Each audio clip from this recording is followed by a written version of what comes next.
What's up, lords and ladies? Welcome to yet another episode of our House of the Dragon book series. आज का ये episode एक तरह का flashback chapter होगा जिसमें हम जानेंगे कि आखिर ड्रैगन स्टोन पर एगोन द सेकंड कैसे पहुंच गया था। तो इफ यू रिमेंबर तो हमारे कहानी में एकदम पहले एगोन द सेकंड एक्चुअली अचानक से किंग्स लैंडिंग में से गायब हो गया था जब रेनिरा, डेमोन और बाकी कई सारे ड्रैगन सीड्स ने मिलकर किंग्स लैंडिंग पर अटैक किया था, जिसे हम लोग फॉल ऑफ किंग्स लैंडिंग भी कहते हैं। तो वहां पर ब्लैक्स ने जब अटैक किया और रेड कीप को जीत लिया था, तभी वहां पर अंदर एगोन द सेकंड था ही नहीं। तो अभी वो उस समय पर एग्जैक्टली कहां गायब हुआ ये किसी को पता नहीं था, बट हमें बाद में पता चला कि एगोन द सेकंड था ड्रैगन स्टोन पर। और वहां पर रेनिरा जब पहुंची तो उसने रेनिरा को पकड़ लिया और उसने अपने सनफायर ड्रैगन से रेनिरा को सीधा जलाकर मार दिया। तो इस फ्लैशबैक चैप्टर में हम जानेंगे कि एगोन द सेकंड वहां पर ड्रैगन स्टोन पर कैसे आया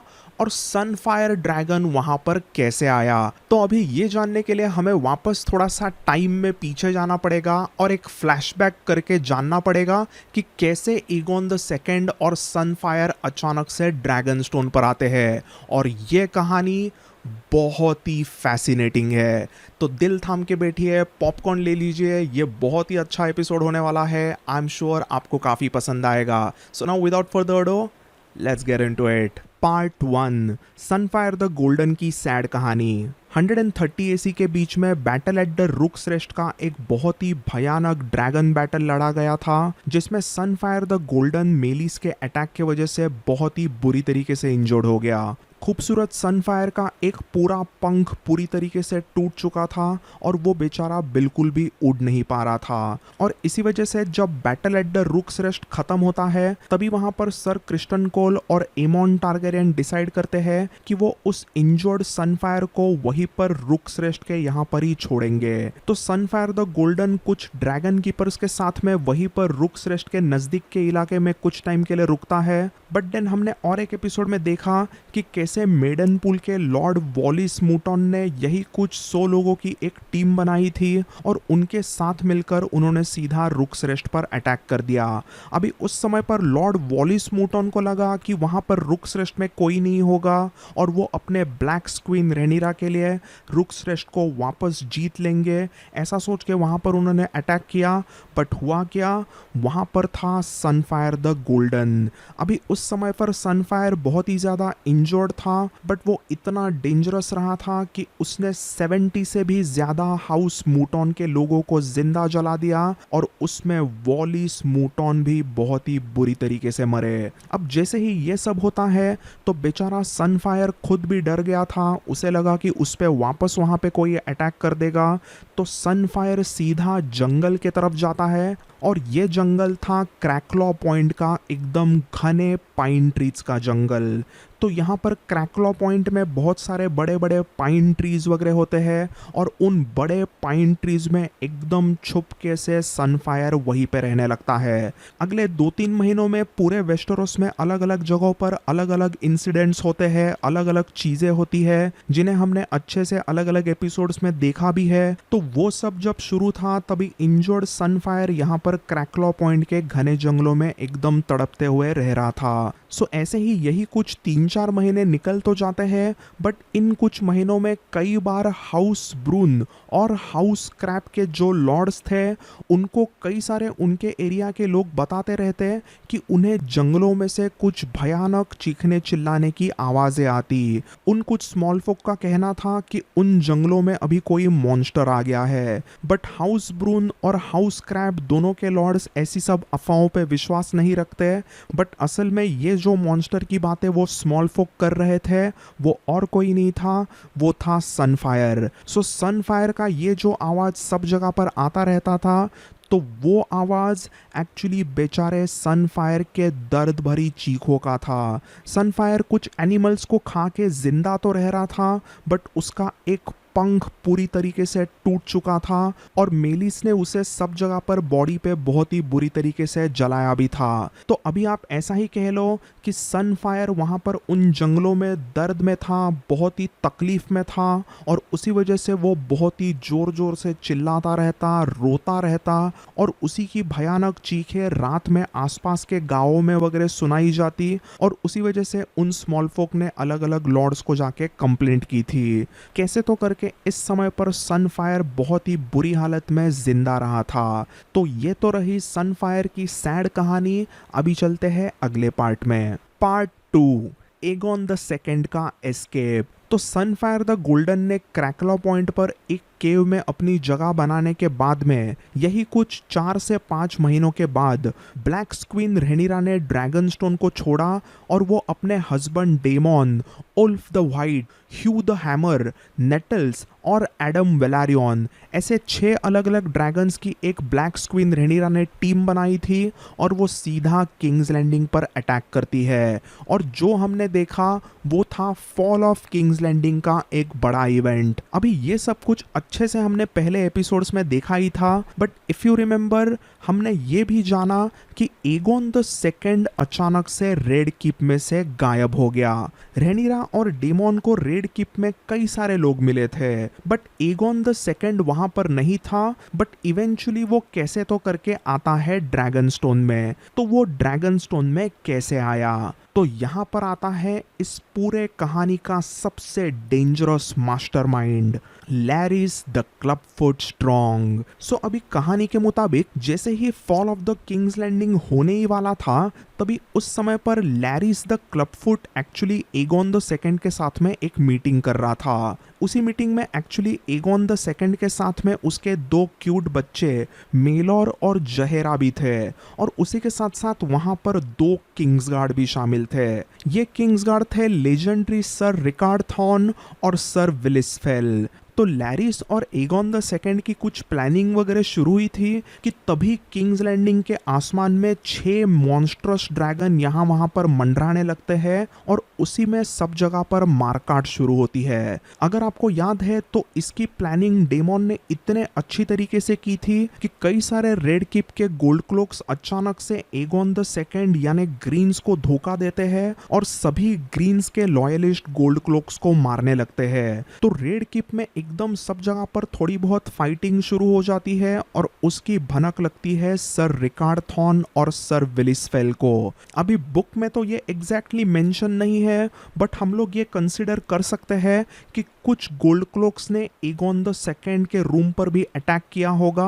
बट देन उस समय पर बेबी मेलोर के sworn shield sir record thorn ने कई लोगों को मार गिराया होगा। और वैसे ही दूसरे तरफ और एक किंग्सगार्ड सर विलिसफेल जो कि प्रिंसेस जहेरा के स्वॉन शील्ड थे, उन्होंने भी कुछ ब्लैक्स के लॉयलिस्ट गोल्ड क्लोक्स को मार गिराया होगा। तो सर रिकार्ड थॉर्न और सर विलिसफेल जैसे तगड़े नाइट्स के वजह से उस समय पर एगोन द सेकंड, लैरिस, प्रिंस मेलोर और प्रिंसेस जहेरा की जान बचती है। इस बहुत ही डेंजरस लम्हे पर किंग एगोन द सेकंड को भी समझ में नहीं आ रहा था कि क्या करे, बट उस समय पर लैरिस स्ट्रॉन्ग ने कुछ बहुत ही इंपॉर्टेंट क्विक डिसीजंस लिए, जिसमें सबसे पहला था सर रिकार्ड थॉर्न और मेलोर को ओल्ड टाउन भेजने का। लैरिस के इस ऑर्डर को एगोन द सेकंड ने भी मंजूरी दी और उसी समय पर सर रिकार्ड थॉर्न बेबी मेलोर को लेके निकल पड़े ओल्ड टाउन के तरफ। अभी उसके बाद में क्यूट प्रिंस मेलोर और लेजेंडरी सर रिकार्ड थॉर्न के साथ में क्या हुआ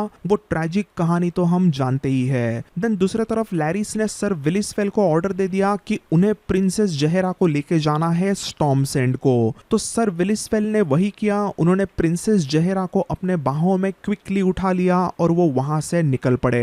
एंड देन फाइनली अभी हम आते हैं लैरिस के सबसे इंपॉर्टेंट डिसीजन के, जो कि उसने एगोन द सेकंड को लेके ली। और ये डिसीजन था of course Aegon the second को सीधा ड्रैगन स्टोन को भेजने का प्लान। अब ये वाला प्लान मतलब लैरिस स्ट्रॉन्ग का एक एब्सोल्यूट मास्टर प्लान।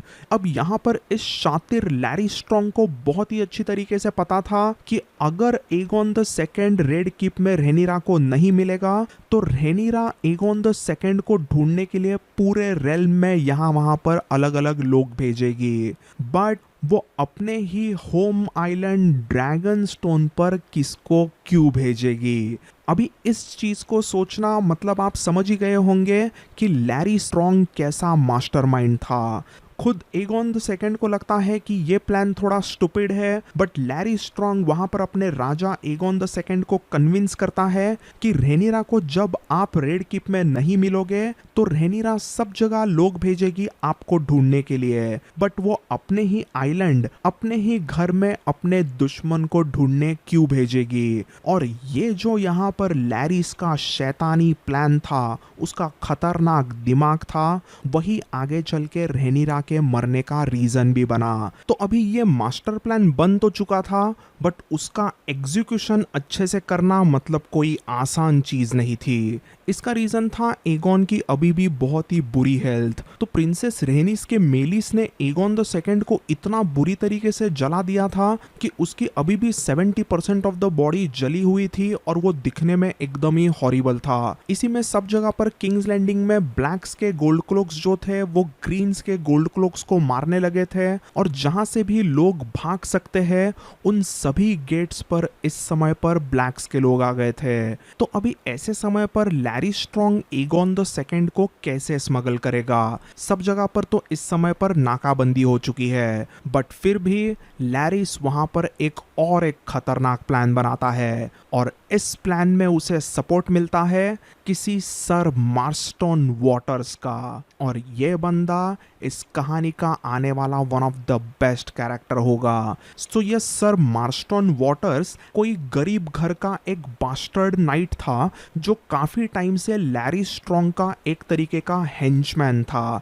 मतलब लैरी स्ट्रॉन्ग के जो भी काले धंधे सीक्रेटली शुरू रहते थे उन सभी को बराबर से एग्जीक्यूट करता था ये सर मार्स्टन वॉटर्स। अब ये कोई ऐसा सिर्फ अकेला नहीं था, ऐसे लैरिस के फेंके हुए पैसों पे जीने वाले कई सारे नाइट्स थे, और उन्हीं नाइट्स में ये भी आता है। तो अभी एगोन द सेकेंड को सीक्रेटली ड्रैगन स्टोन पर जो भेजने का प्लान था, उस प्लान में लैरिस को इस सर मार्स्टन वॉटर्स की बहुत मदद मिलती है। एगोन की ऑलमोस्ट 50% ऑफ द बॉडी बहुत ही बुरी तरीके से जली हुई थी, और उसी वजह से एगोन बहुत दर्द में भी रहता।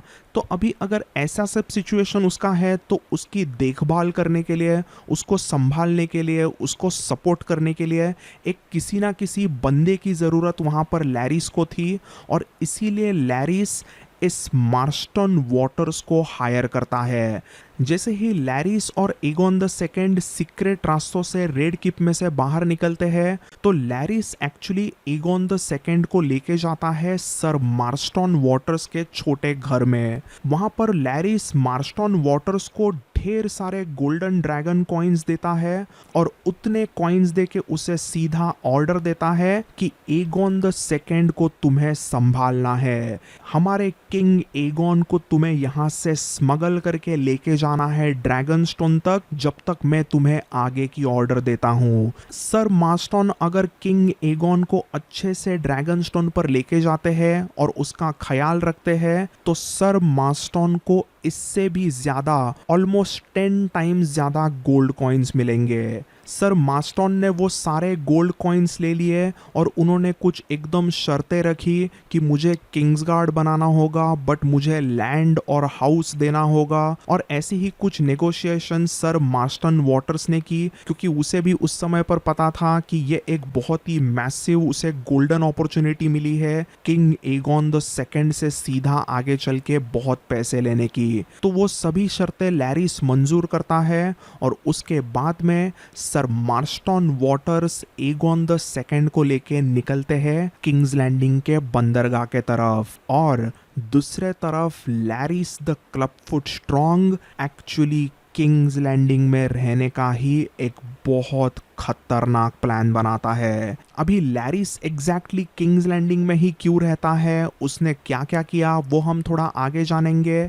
अभी हम जानते हैं कि आखिर एगोन द सेकेंड और सर मार्स्टन वॉटर्स के साथ में क्या हुआ। तो जैसे कि हमने जाना कि सब जगह पर किंग्स लैंडिंग में अफरा तफरी मची थी, ब्लैक्स ने सभी लोकेशन सीज कर दिए थे, कोई भी किंग्स लैंडिंग छोड़ के ऐसे ही जा नहीं पा रहा था। और यही चीज हो गई थी किंग्स लैंडिंग के बंदरगाह पे, यानी कि रिवर गेट के यहाँ पर। रिवर गेट के यहाँ पर कई सारे ब्लैक्स के गोल्ड क्लोक्स आ गए थे, वहां पर खून की नदियां बह रही थी। बट कई सारे शिप्स को एक एक करके जाने भी दिया जा रहा था, क्योंकि ड्रैगन स्टोन और ड्रिफ्ट मार्क पे जो भी ट्रेड करके चीजें जा रही है उसे तो जाने देना ही चाहिए।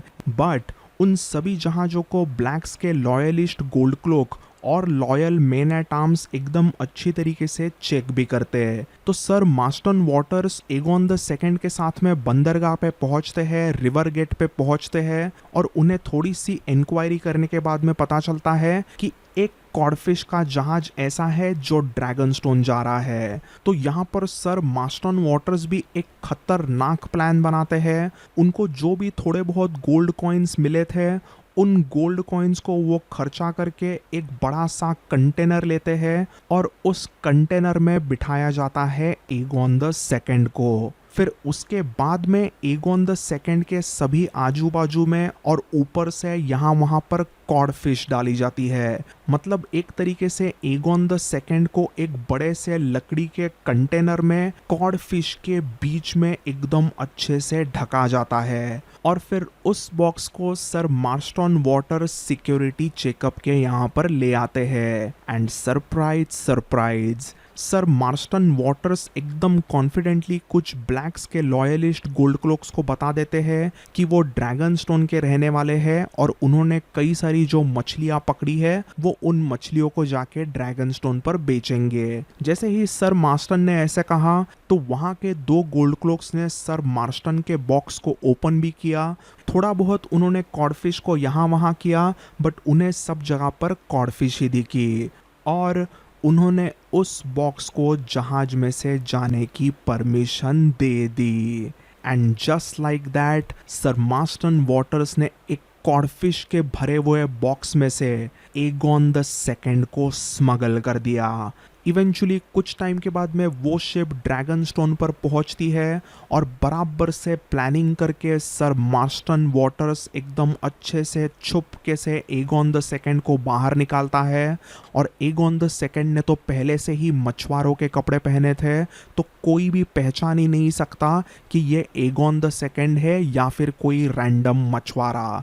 लैरिस ने एक्चुअली मार्स्टन वॉटर्स को भी थोड़े मछुआरों के वगैरह कपड़े दिए थे और उसी वजह से वो एकदम इजीली सब जगह पर घुल मिल रहा था। सो ड्रैगन स्टोन पर जहाज पहुंचते ही दो मछुआरे यानी कि सर मार्स्टन वॉटर्स और एगोन द सेकेंड धीरे धीरे करके उस लोकेशन पर पहुंचते हैं जो कि एक्चुअली सर मार्स्टन वॉटर्स का एक छोटा सा घर होता है ड्रैगन स्टोन पर। यह कोई बहुत ही लैविश बड़ा सा घर नहीं होता। उस घर में यहाँ वहाँ पर चूहे दौड़ रहे थे, बहुत ही छोटा सा घर वो रहता है। बट उसी घर में अभी किंग एगोन द सेकेंड को कैसे तो करके अपनी ज़िंदगी काटनी थी।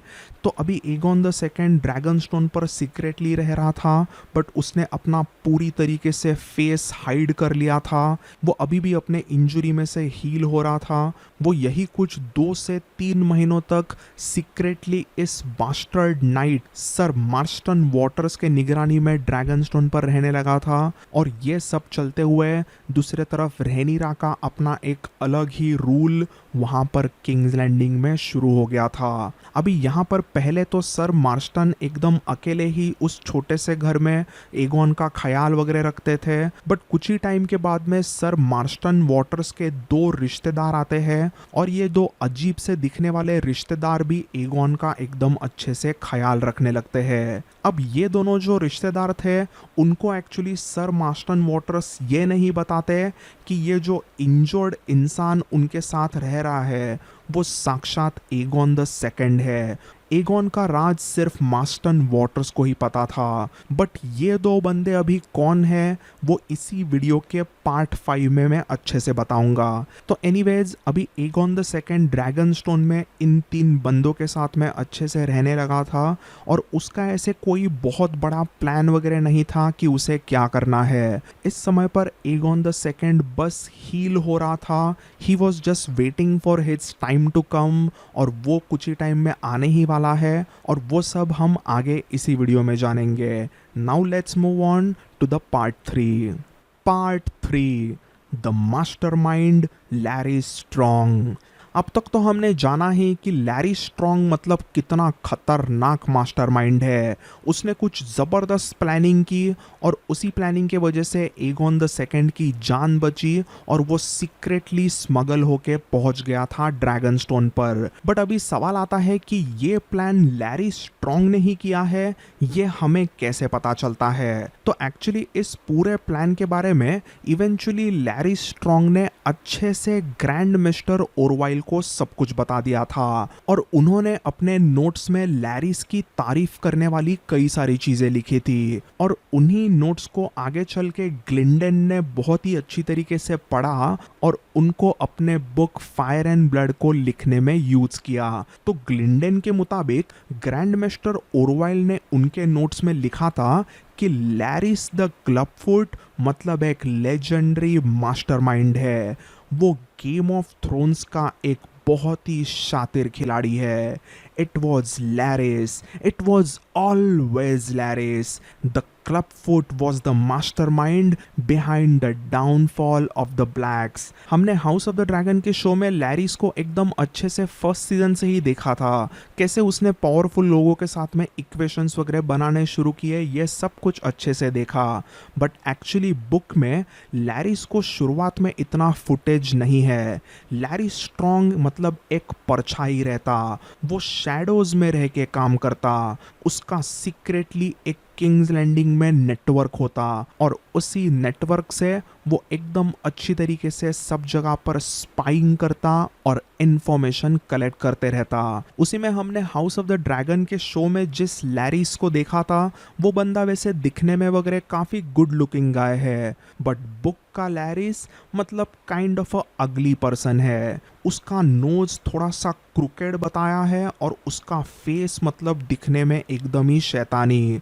ग्रैंड मास्टर ओरवाइल ने अपने नोट्स में बहुत ही फनी अंदाज में लिखा था कि जितना हार्विन स्ट्रॉन्ग हैंडसम था उतना ही उसका छोटा भाई अगली था। ग्रैंड मास्टर ओरवाइल के मुताबिक तो लैरिस अपने भाई हार्विन के लुक्स को लेके थोड़ा सा जेलस फील करता और उसी जेलेसी के वजह से उसने हार्विन स्ट्रॉन्ग को फायर्स ऑफ हैरेनहेल में मरवा दिया। तो अभी ये एग्जैक्ट रीज़न है या नहीं पता नहीं, बट शातिर ग्रैंड मास्टर ओरवाइल को तो ऐसा ही लगता है और ये एक काफ़ी इंटरेस्टिंग थियरी भी है। आगे ओरवाइल ये भी लिखते हैं कि उनका लैरिस पे बिल्कुल भी भरोसा नहीं है। ओरवाइल के मुताबिक लैरिस स्ट्रॉन्ग की लॉयल्टी अभी कहने के लिए ग्रीन्स के तरफ है, बट कई बार लैरिस के एक्शंस थोड़े से वियर्ड भी होते हैं। ओरवाइल के मुताबिक लैरिस कई बार ब्लैक्स को सपोर्ट करने वाले भी डिसीजन लेता है।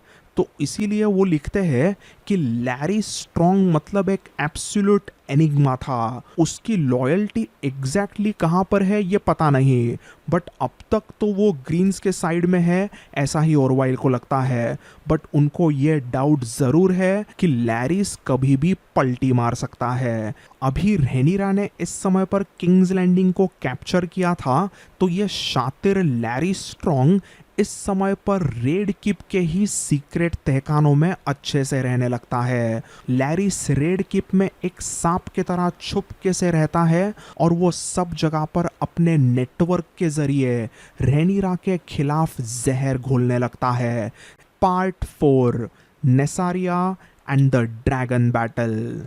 सो एगॉन द सेकेंड अभी इस समय पर सर मार्स्टन वॉटर्स और कुछ 2 अजीब से दिखने वाले लोगों के साथ में एकदम अच्छे से वहां पर ड्रैगनस्टोन में रह रहा था, बट वो तो एक छोटे से किसी घर में रह रहे थे। बट उस समय पर एक्चुअल ड्रैगनस्टोन के कैसल में क्या हो रहा था। तो इस समय पर ड्रैगनस्टोन में एक मोटा सा किलेदार होता है, सर रॉबर्ट क्विंस, और उसके अंडर एक राइट हैंड मैन के तौर पे काम करता था सर एल्फ्रेड ब्रूम। यहीं पर सर रॉबर्ट क्विंस और सर एल्फ्रेड ब्रूम के साथ साथ ड्रैगनस्टोन पर एक बहुत ही इंपॉर्टेंट कैरेक्टर भी रुका हुआ था, and that is Baela Targaryen. तो एक्चुअली बेला को सर रॉबर्ट का वार्ड बनाया गया था। सर रॉबर्ट क्वींस की सेवा करना, उनको मदद करना, यही सब कुछ बेला टारगेरियन को करते रहना था, और ऐसी चीजें वो करेगी तो ही उसके अच्छी तरीके से एजुकेशन होगी। सो बेला को लेके ये सब कुछ प्लान एक्चुअली उसके पिता डेमोन टारगेरियन ने किया था। डेमोन ने ऐसा सोचा कि ड्रैगनस्टोन के कैसल पे किसी ना किसी टारगेरियन को रहना चाहिए, और इसीलिए वो अपने बेटी बेला टारगेरियन को वहां पे रहने देता है। बट वो पूरी तरीके से ड्रैगनस्टोन का कैसल बेला के नाम नहीं करता, क्योंकि बेला इस समय पर वैसे काफी यंग है। तो बेला को मोटे रॉबर्ट क्विंस का वार्ड बनाया जाता है, और सर रॉबर्ट क्विंस को वहां का किलेदार यानी कि कैसलन बनाया जाता है। अब ये सब कुछ प्लान वैसे तो डेमोन करता है, but Rhaenyra agrees with this plan, और उसी वजह से ये प्लान अच्छे से एग्जीक्यूट होता है। इस समय पर ड्रैगनस्टोन पर है Robert Quince, Alfred Broome, Baela Targaryen and Baela का प्यारा ड्रैगन मून डांसर। यहाँ पर बेला एकदम अच्छे से रहती होती है। वो सर रॉबर्ट क्विंस और सर अल्फ्रेड ब्रूम से कई सारी चीज़ें सीखती रहती, और उसके बबली अंदाज की वजह से वो क्विकली पूरे ड्रैगनस्टोन पे पॉपुलर हो गई थी। तो ऐसे ही दिन कट रहे थे, और एक दिन ड्रैगनस्टोन के दरबार में कुछ पेंटोसी ट्रेडर्स कुछ काम से आते हैं, और वो वहाँ पर एक गजब कहानी बताते हैं। सो उन पेंटोसी ट्रेडर्स के मुताबिक वो एक्चुअली पेंटोस से लेके वोलांटिस जा रहे थे एक नेसारिया नाम के जहाज में। बट होता ये है कि ये नेसारिया जहाज में बैठे हुए ट्रेडर्स अचानक से एक बहुत ही बड़े तूफान में फंस गए। उस डेंजरस तूफान की वजह से उनका जहाज बाल बाल डूबने से बचा था, और उन सभी की जानें बची थी। बट उस तूफान की वजह से नेसारिया जहाज वैसे काफ़ी डैमेज हो गया था। तो पेंटोसी ट्रेडर्स ने सोचा कि ऐसे ही उन्हें जर्नी नहीं करनी चाहिए। They wanted to repair their ship, और उन्हें अच्छे से पता था कि नज़दीक में ही ड्रैगनस्टोन है, तो क्यों ना वहां पर जाके अपने जहाज को रिपेयर करे। तो यही सोचकर वो पेंटोसी ट्रेडर्स अपने नेसारिया जहाज को ड्रैगनस्टोन के बंदरगाह पे लाने लगते हैं। बट ऐसा करते करते उनके साथ एक बहुत ही अनोखा इवेंट हो गया। वो पेंटोसी ट्रेडर्स दरबार में सीधा बताते हैं कि जैसे जैसे वो ड्रैगनस्टोन के बंदरगाह पे आ रहे थे, तो उन्होंने ड्रैगन मॉन्ट यानी कि ड्रैगनस्टोन के ह्यूज वोल्केनो के नज़दीक के एक छोटे लैंड पर उन्होंने देखी एक भयानक battle, and it was a dragon versus dragon. अभी उन ट्रेडर्स को ये पता ही नहीं था कि वो दो ड्रैगन्स जो लड़ रहे हैं वो कौन है। उन्होंने बस दो ड्रैगन्स को लड़ते हुए देखा, और वो एकदम शॉक्ड होते हैं, और वो पूरी कहानी यहाँ पर दरबार में बताते हैं। अभी इस समय पर ड्रैगनस्टोन की जो मेन गद्दी थी, उस गद्दी के नीचे एक बहुत ही बड़ी सी चेयर लगाई थी, जिस पे एक्चुअली दो लोग बैठ सकते हैं। बट उस दो लोगों के चेयर में बैठा हुआ था अकेला मोटा sir Robert Quince. As a castellan of a Dragonstone, एक तरीके से मोटे सर रॉबर्ट क्विंस वहां पर अभी रूल करने लगे थे। रॉबर्ट क्विंस ये यहाँ पर ट्रेडर्स की कहानी एकदम अच्छे से सुनते तो है, बट उनको इस कहानी पे बिल्कुल भी यकीन ही नहीं होता। फिर भी थोड़ा सा जांच करने के लिए, थोड़ी बहुत इन्वेस्टिगेशन करने के लिए सर रॉबर्ट क्विंस 2 दिनों के बाद में कुछ जाबाज सेलर्स और फिशरमैन को भेजते हैं उसी जगह पर जहां पर उन ट्रेडर्स ने ड्रैगन वर्सेस ड्रैगन के बैटल को देखा। वहां पर जब वो ड्रैगनस्टोन के सेलर्स और फिशरमैन पहुंचते हैं, तब उन्हें वहां पर एक मरे हुए ड्रैगन की लाश मिलती है। ये ड्रैगन था ग्रे गूज। तो एक्चुअली ये जो ड्रैगन है वो एक वाइल्ड ड्रैगन था, उसका कोई भी राइडर नहीं था। अब ये सब कुछ देखने के बाद में सेलर्स और फिशरमैन वापस दरबार में लौटते हैं, और वो वहाँ पर रॉबर्ट क्विंस को सब कुछ बता देते हैं।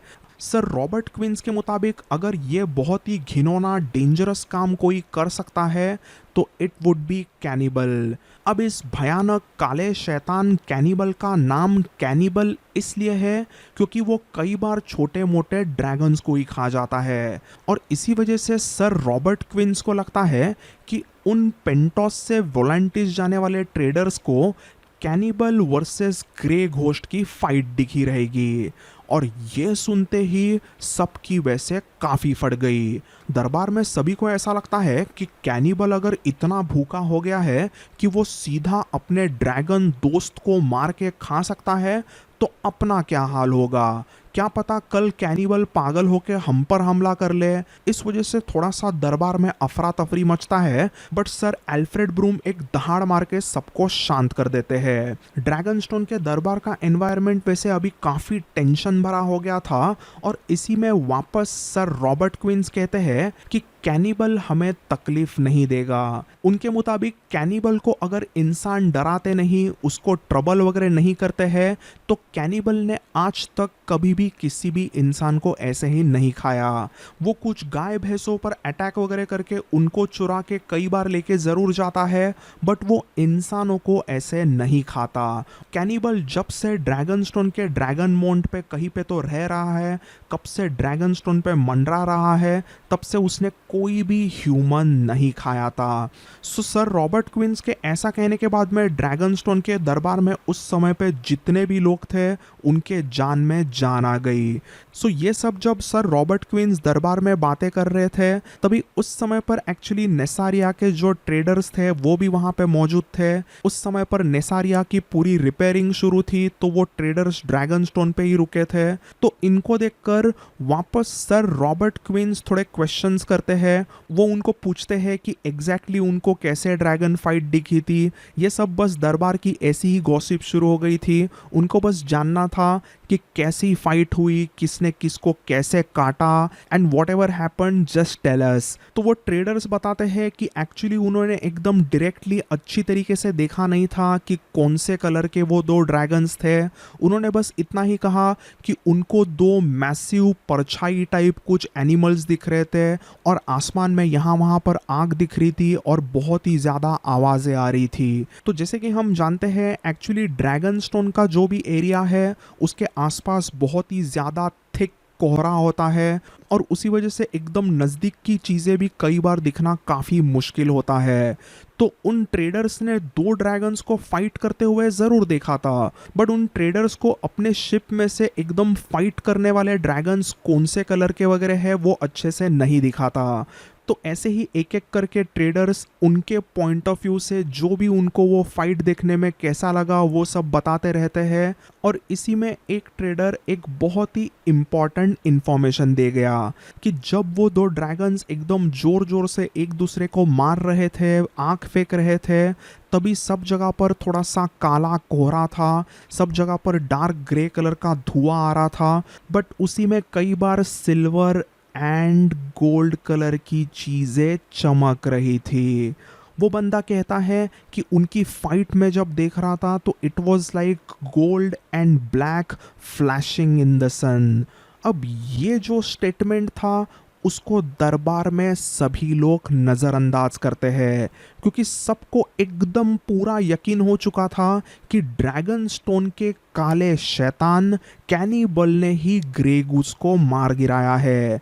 और उसी में ये उनका बिलीफ और भी स्ट्रांग होता है, क्योंकि इस समय पर ड्रैगन स्टोन पर वैसे भी ऑफिशियली दो ही ड्रैगन्स थे, कैनिबल एंड ग्रे घोस्ट। तो अगर ग्रे घोस्ट मरा है तो उसे कैनिबल ने ही मारा, और इन ट्रेडर्स ने जो भी फाइट देखी थी वो कैनिबल वर्सेस ग्रे घोस्ट ही थी। बट उस समय पर वहां पर दरबार में मौजूद थे टू टॉम्स, और उन दो टॉम्स में से एक टॉम ने ये बात सुनी और उसके दिमाग की बत्ती जल गई। अभी इन दो टॉम्स को हम लोग पहले भी मिल चुके हैं, बट ये एग्जैक्टली कौन है, चलो देखते हैं अगले पार्ट में।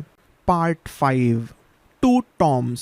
सो ड्रैगनस्टोन के दरबार में दो ड्रैगन्स की जब बातें एकदम अच्छे से सब लोग कर रहे थे, तभी वहां पर ये दो टॉम्स मौजूद थे।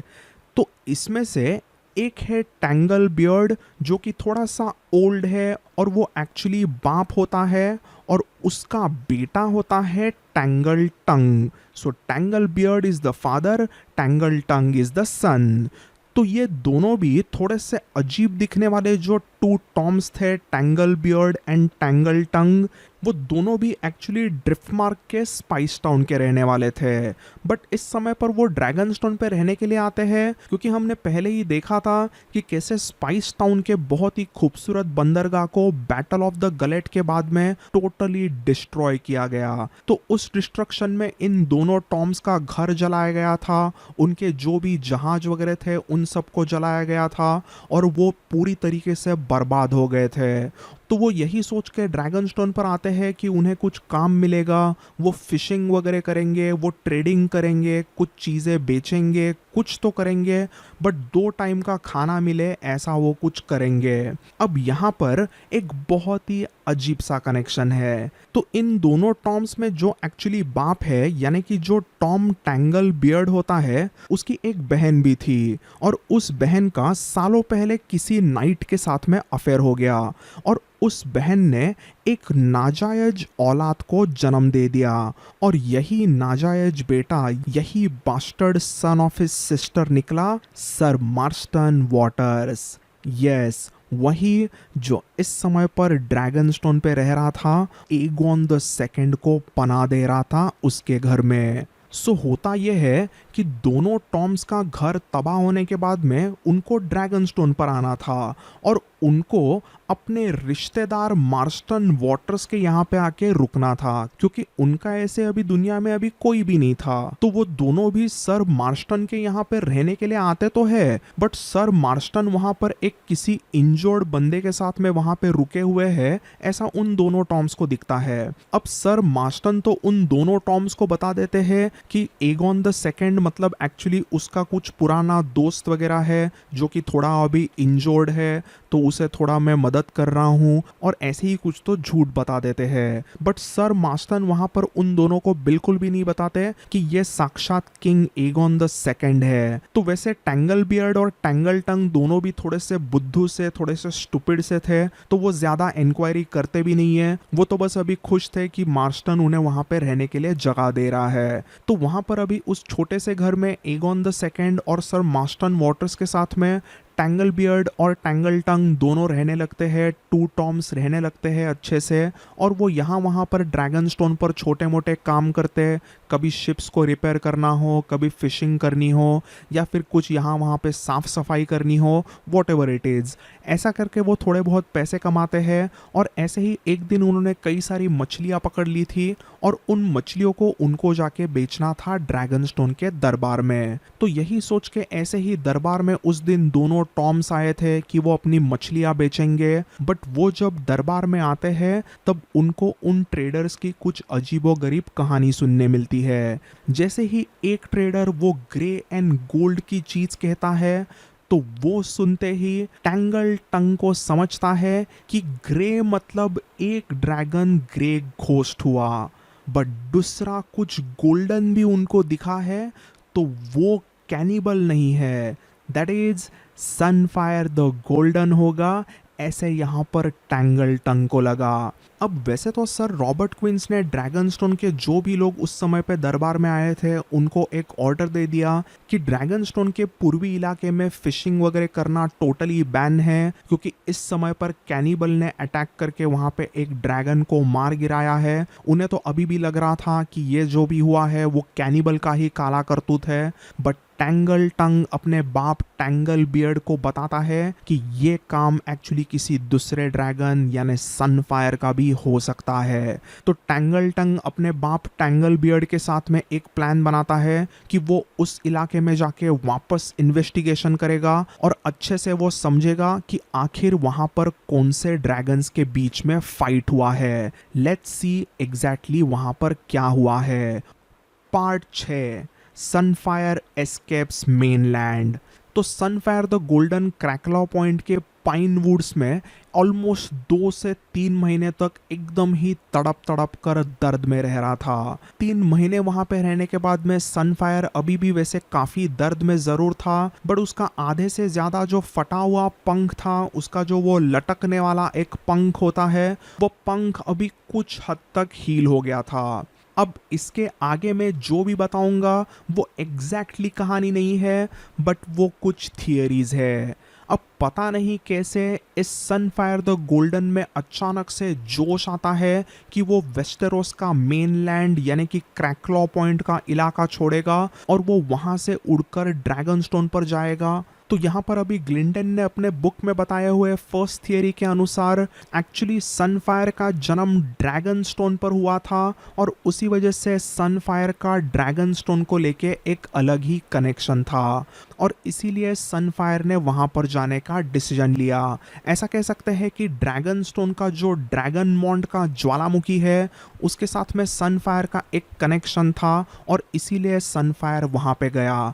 आप ऐसा भी एक थियरी सोच सकते हो कि सनफायर वहाँ पर ड्रैगनस्टोन पे इसलिए जाना चाहता है क्योंकि वो थोड़ा सा गर्म एनवायरनमेंट है, वहाँ पर साक्षात एक बड़ा ज्वालामुखी है, तो उस ज्वालामुखी के आसपास जब ड्रैगन्स रहते हैं, एकदम गर्मी वाले एनवायरनमेंट में जब ड्रैगन्स रहते हैं, तब वो थोड़े अच्छे से हील वगैरह हो सकते हैं और इसीलिए सनफायर ने वहाँ पर ड्रैगनस्टोन पे जाने का डिसीजन लिया हो सकता है। If you remember my old episode जिसमें मैंने आपको बताया था कि कैसे प्रिंसेस एरिया को लेके बलेरियन द ब्लैक ड्रेड सीधा अपने बर्थ प्लेस वेलेरिया में जाके रहने लग गया था और जब वो वहां से वापस लौटा तब प्रिंसेस एरिया के साथ में जो भी भयानक चीजें हुई वो सभी चीज़ें हमने इस चैप्टर में देखी ही थी। तो अगर आपने ये वीडियो नहीं देखा है तो ये वीडियो ज़रूर देखिए, it's a pretty interesting story. तो उस समय पर सेप्टन बार्थ ने जो उनकी लेजेंडरी बुक लिखी थी उस बुक में उन्होंने सीधा बताया था कि ड्रैगन्स का उनके बर्थ प्लेस के साथ में थोड़ा अच्छा कनेक्शन हो सकता है। सेप्टन बार्थ के मुताबिक बलेरियन द ब्लैक ड्रेड एरिया को लेके सीधा वलेरिया गया था, बट उसे एरिया को लेके वैसे जाना नहीं था, उसे तो खुद ही वहां पे जाना था क्योंकि बलेरियन को अपने बचपन की याद आ रही थी जो बचपन वलेरिया में गुजरा। और यही चीज अगर हम सनफायर पे लागू करते हैं तो मे बी सनफायर को भी उसका जन्म जहां पर हुआ यानी ड्रैगन मॉन्ट की प्रोबेबली याद आती होगी और इसीलिए सनफायर ने ड्रैगन स्टोन पर आने का डिसीजन ले लिया। तो ये ऐसी एक दो थियरीज है जो हमें बताती है कि सनफायर ने क्रैक्लॉ पॉइंट छोड़ा क्यों और वो ड्रैगन स्टोन पर आया क्यों। बट देन और एक थियरी इसमें आती है और ये थियरी है सेप्टन यूस्टस की और उनके मुताबिक सनफायर और उसके राइडर एगॉन का रिश्ता बहुत ही ज़्यादा स्ट्रॉन्ग था। सेप्टन यूस्टस के मुताबिक सनफायर और एगॉन द सेकंड का बॉन्ड पूरे इतिहास में सबसे स्ट्रॉन्गेस्ट है। उन्हें ऐसा लगता है कि Aegon the second dragon stone पर जैसे ही पहुंचता है तब एगॉन द सेकंड के वहाँ पर होने की थोड़ी सी भनक सनफायर को भी लगती है। सनफायर का इतना स्ट्रॉन्ग अपने राइडर एगॉन द सेकंड को लेके कनेक्शन था कि उसे पता चलता है कि उसका राइडर ड्रैगनस्टोन पर है और वो बहुत तकलीफ में है। सनफायर को ऐसे फील होता है कि एगॉन को उसकी ज़रूरत है। बेसिकली इस समय पर दोनों को भी एक दूसरे की काफ़ी ज़रूरत थी, बट जो भी हो सनफायर ने क्रैक्लॉ पॉइंट छोड़ा और उसने एक छोटी सी फ्लाइट एकदम इंजर्ड हालत में की और सनफायर पहुंच गया था ड्रैगनस्टोन। बट वहाँ आते ही कुछ ही टाइम में कुछ तो हुआ और ग्रे घोस्ट और सनफायर के बीच में लड़ाई हो गई।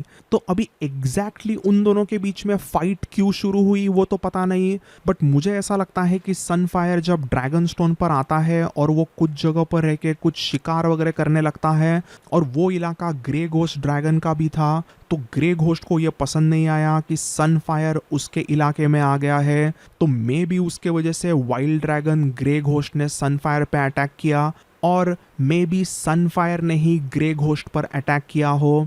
अब मुझे इसमें जो स्ट्रॉन्ग थियरी लगती है वो तो यही है कि सनफायर ने ही ग्रे घोस्ट पे अटैक किया होगा, क्योंकि ग्रे घोस्ट का नाम जो दिया गया है ग्रे घोस्ट, तो वो एक्चुअली सिल्वर कलर का ड्रैगन है, बट वो हमेशा एक घोस्ट की तरह है।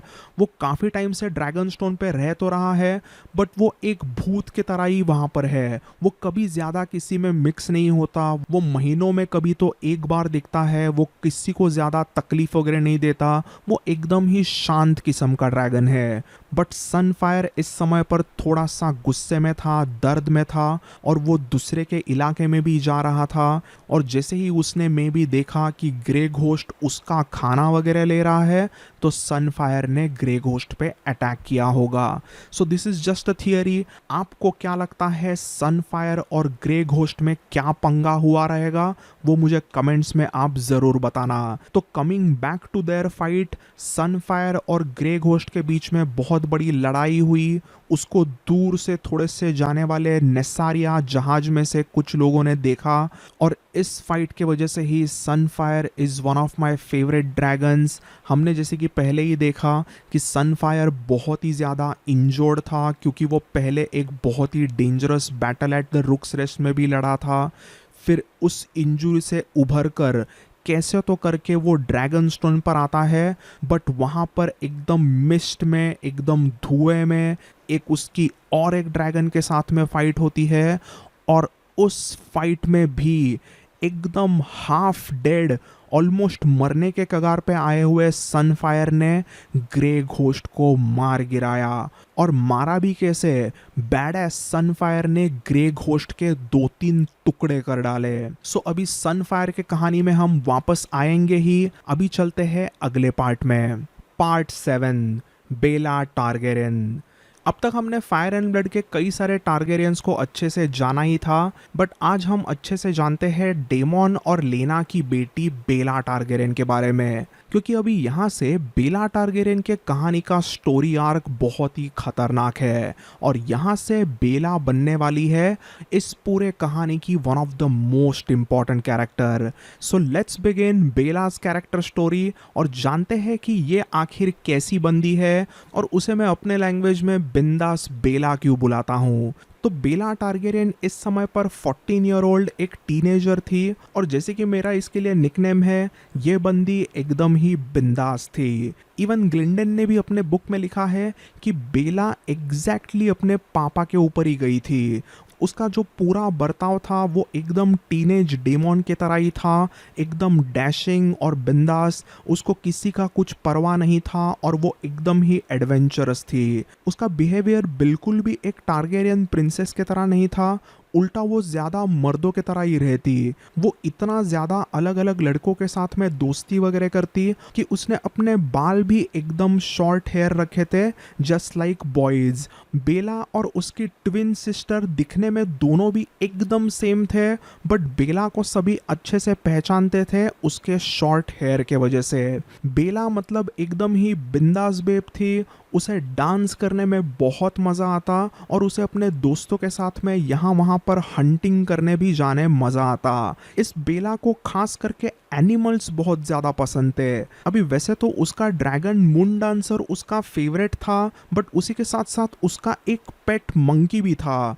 तो बेला एकदम अच्छे से ड्रैगन स्टोन पे रहती, वो हमेशा मून डांसर ड्रैगन पे बैठ के यहाँ वहाँ पर फ्लाइट मारती रहती, क्योंकि उसे ड्रैगन राइडिंग करने में भी बहुत मज़ा आता। बेला वहाँ पर सर रॉबर्ट क्वींस की एक वार्ड बन के रहने लगी थी, बट वो हमेशा ड्रैगन स्टोन से ड्रिफ्ट मार्क से ड्रैगन स्टोन ऐसे फ्लाई करती ही रहती। अब वो एग्जैक्टली ऐसे Dragonstone to Driftmark fly क्यों करती रहती थी, वो ड्रिफ्ट मार्क पे जाके किसको मिलती हो सकती होगी, ये सब कहानी हम बाद में थोड़ा आगे अच्छे से जानेंगे। बट इस चीज़ को ज़रूर याद रखिए कि 14 ईयर ओल्ड बेला हमेशा ड्रिफ्ट मार्क पर ज़रूर जाती। सो ये बेला एकदम बिंदास बेब बन के ऐसे मस्त मज़े ड्रैगन स्टोन पर कर रही थी, बट इसी में as a 14 year old teenager अभी उसे लड़कों में भी इंटरेस्ट आने लग गया था। बेला ने कई बार अपने दोस्तों के साथ में किसिंग गेम शुरू कर दिए थे। वो अपने दोस्तों में कुछ ना कुछ अजीबोगरीब रेस लगाती, और जो भी बंदा रेस जीत जाए उसको इनाम के तौर पे बेला का किस मिलता। तो तो ये सब हरकतें वैसे तो बेला सीक्रेटली करती, क्योंकि वो हमेशा सर रॉबर्ट क्विंस के खौफ में भी रहती।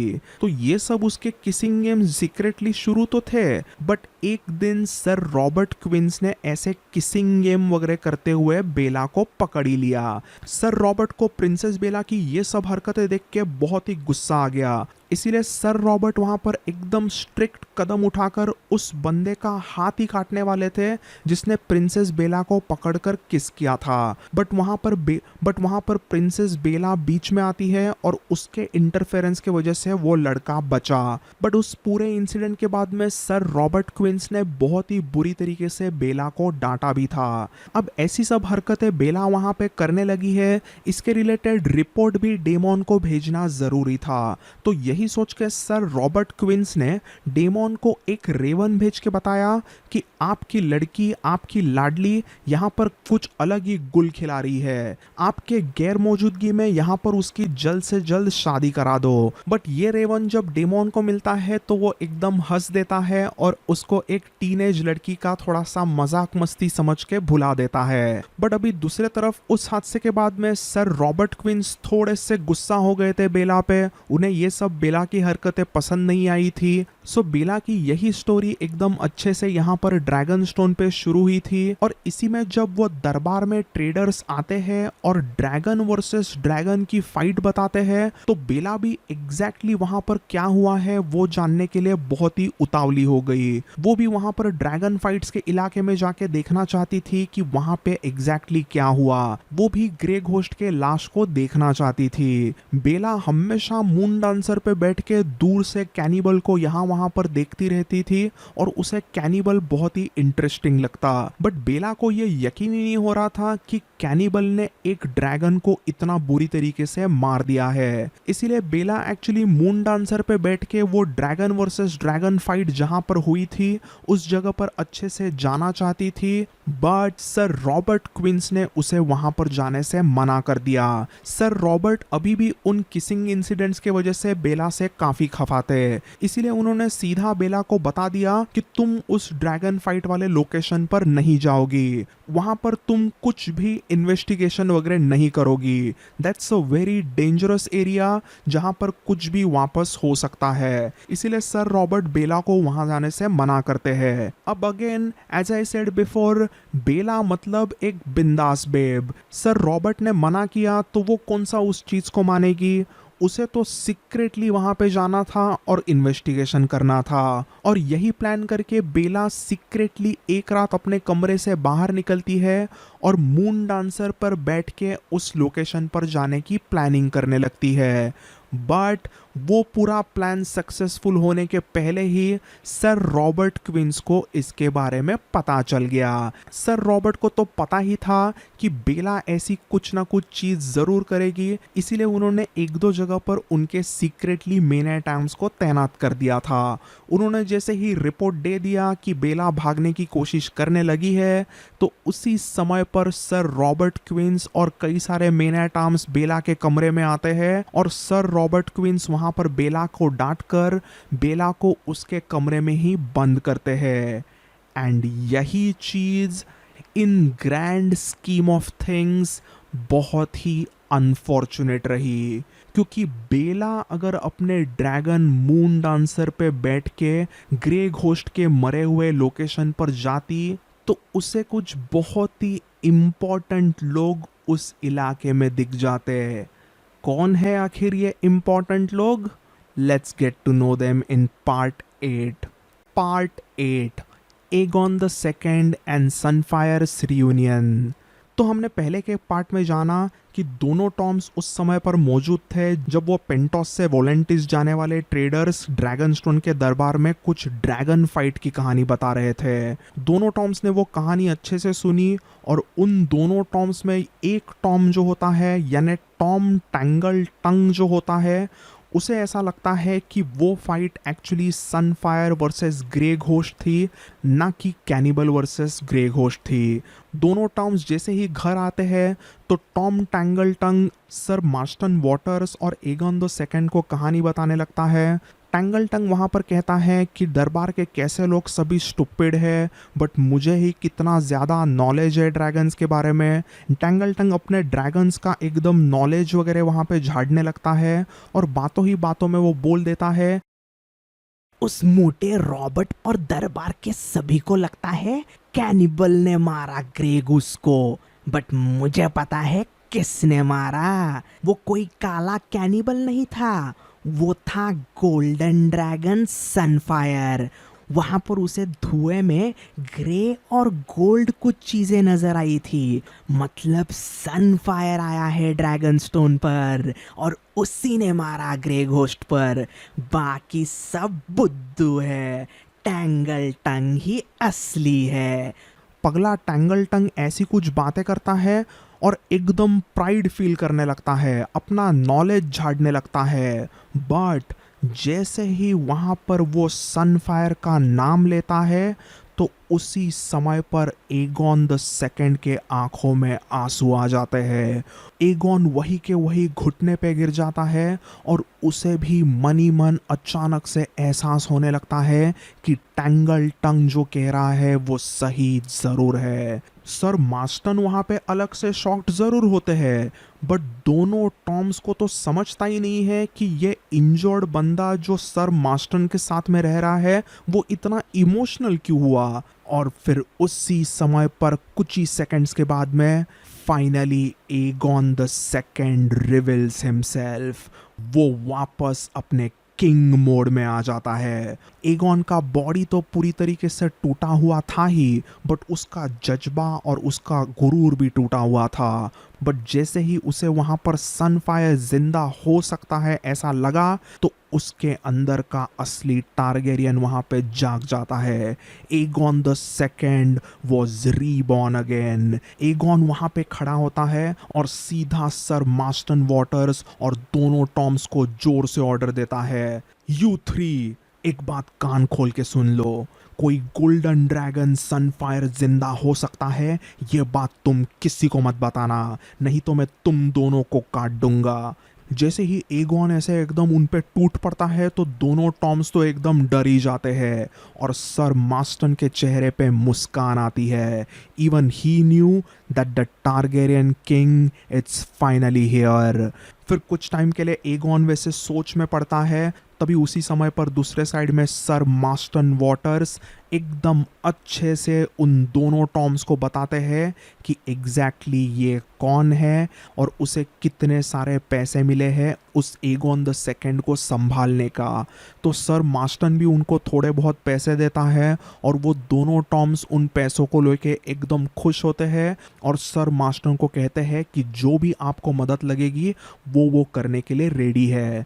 सो उसी के साथ साथ अभी ये ग्रुप एकदम अच्छे से बन चुका है, दो Tom's, sir Marston and Aegon the second, और वो चारों मिलके अभी निकलते हैं पूर्वी इलाके में ड्रैगन स्टोन के, क्योंकि वहाँ पर उनको जाके ढूंढना था सनफायर को। तो कैसे तो करके वो चारों ड्रैगन स्टोन के थोड़े ईस्टर्न इलाके में पहुँचते हैं और वो वहाँ के अलग अलग केव्स में जाने लगते हैं। ऑलमोस्ट 2 घंटे के बाद में एक केव में उन्हें कुछ आवाज़ें आने लगती है एंड वहाँ पर एगॉन द सेकंड को भी महसूस होता है कि उसका ड्रैगन वही कहीं होगा। आगे कुछ ही टाइम चला जाता है और फाइनली वो मोमेंट आ ही गया, सनफायर और एगॉन द सेकंड का रियूनियन। जैसे ही एगॉन अपने प्यारे सनफायर को देखता है तो वो अपने एकदम इंजर्ड हालत में क्यों ना हो, कैसे तो वो भागकर अपने सनफायर के पास जोर से आता है और सनफायर को टाइट हग करता है। फायर एंड ब्लड के कहानी में ऐसे कई सारे अलग अलग रियूनियंस हमें देखने ही मिलते हैं, but this one is one of the unique and something special. पहले मीटिंग में एगॉन द सेकंड अपने ड्रैगन सनफायर के जो भी इंजर्ड हिस्से वगैरह रहते हैं उसको वो अच्छे से देखता है। उसे खुद को भी बहुत दुख होता है कि सनफायर कितने ज़्यादा दर्द में है। सनफायर की पहली की कई सारी इंजुरीज वैसे तो हील हो गई थी, बट सनफायर की अभी रिसेंटली ग्रे घोस्ट के साथ में भी एक बड़ी फाइट हो गई थी, उसके वजह से वो और भी अभी ज़्यादा इंजर्ड हो गया था। उसको यहाँ वहाँ पर कई सारे अभी नए वुंड्स आ गए थे और वो सब देख के एगोन को बहुत दुख होता है। सो इस तरीके से अभी एगोन द सेकंड और सनफायर का रीयूनियन तो हो गया था, बट इसी के साथ साथ एगोन द सेकंड अभी अपने तख्त आयरन थ्रोन को हासिल करने का भी प्लान शुरू करता है। एगोन सोचता है कि मैं अभी अच्छे से हील हो जाऊंगा और मेरा ड्रैगन भी अगर अच्छे से हील होता है तो हम दोनों मिलके वापस आयरन थ्रोन पे कब्जा कर सकते हैं। सो इसी प्लान के अनुसार एगोन अपनी ट्रेनिंग शुरू करता है।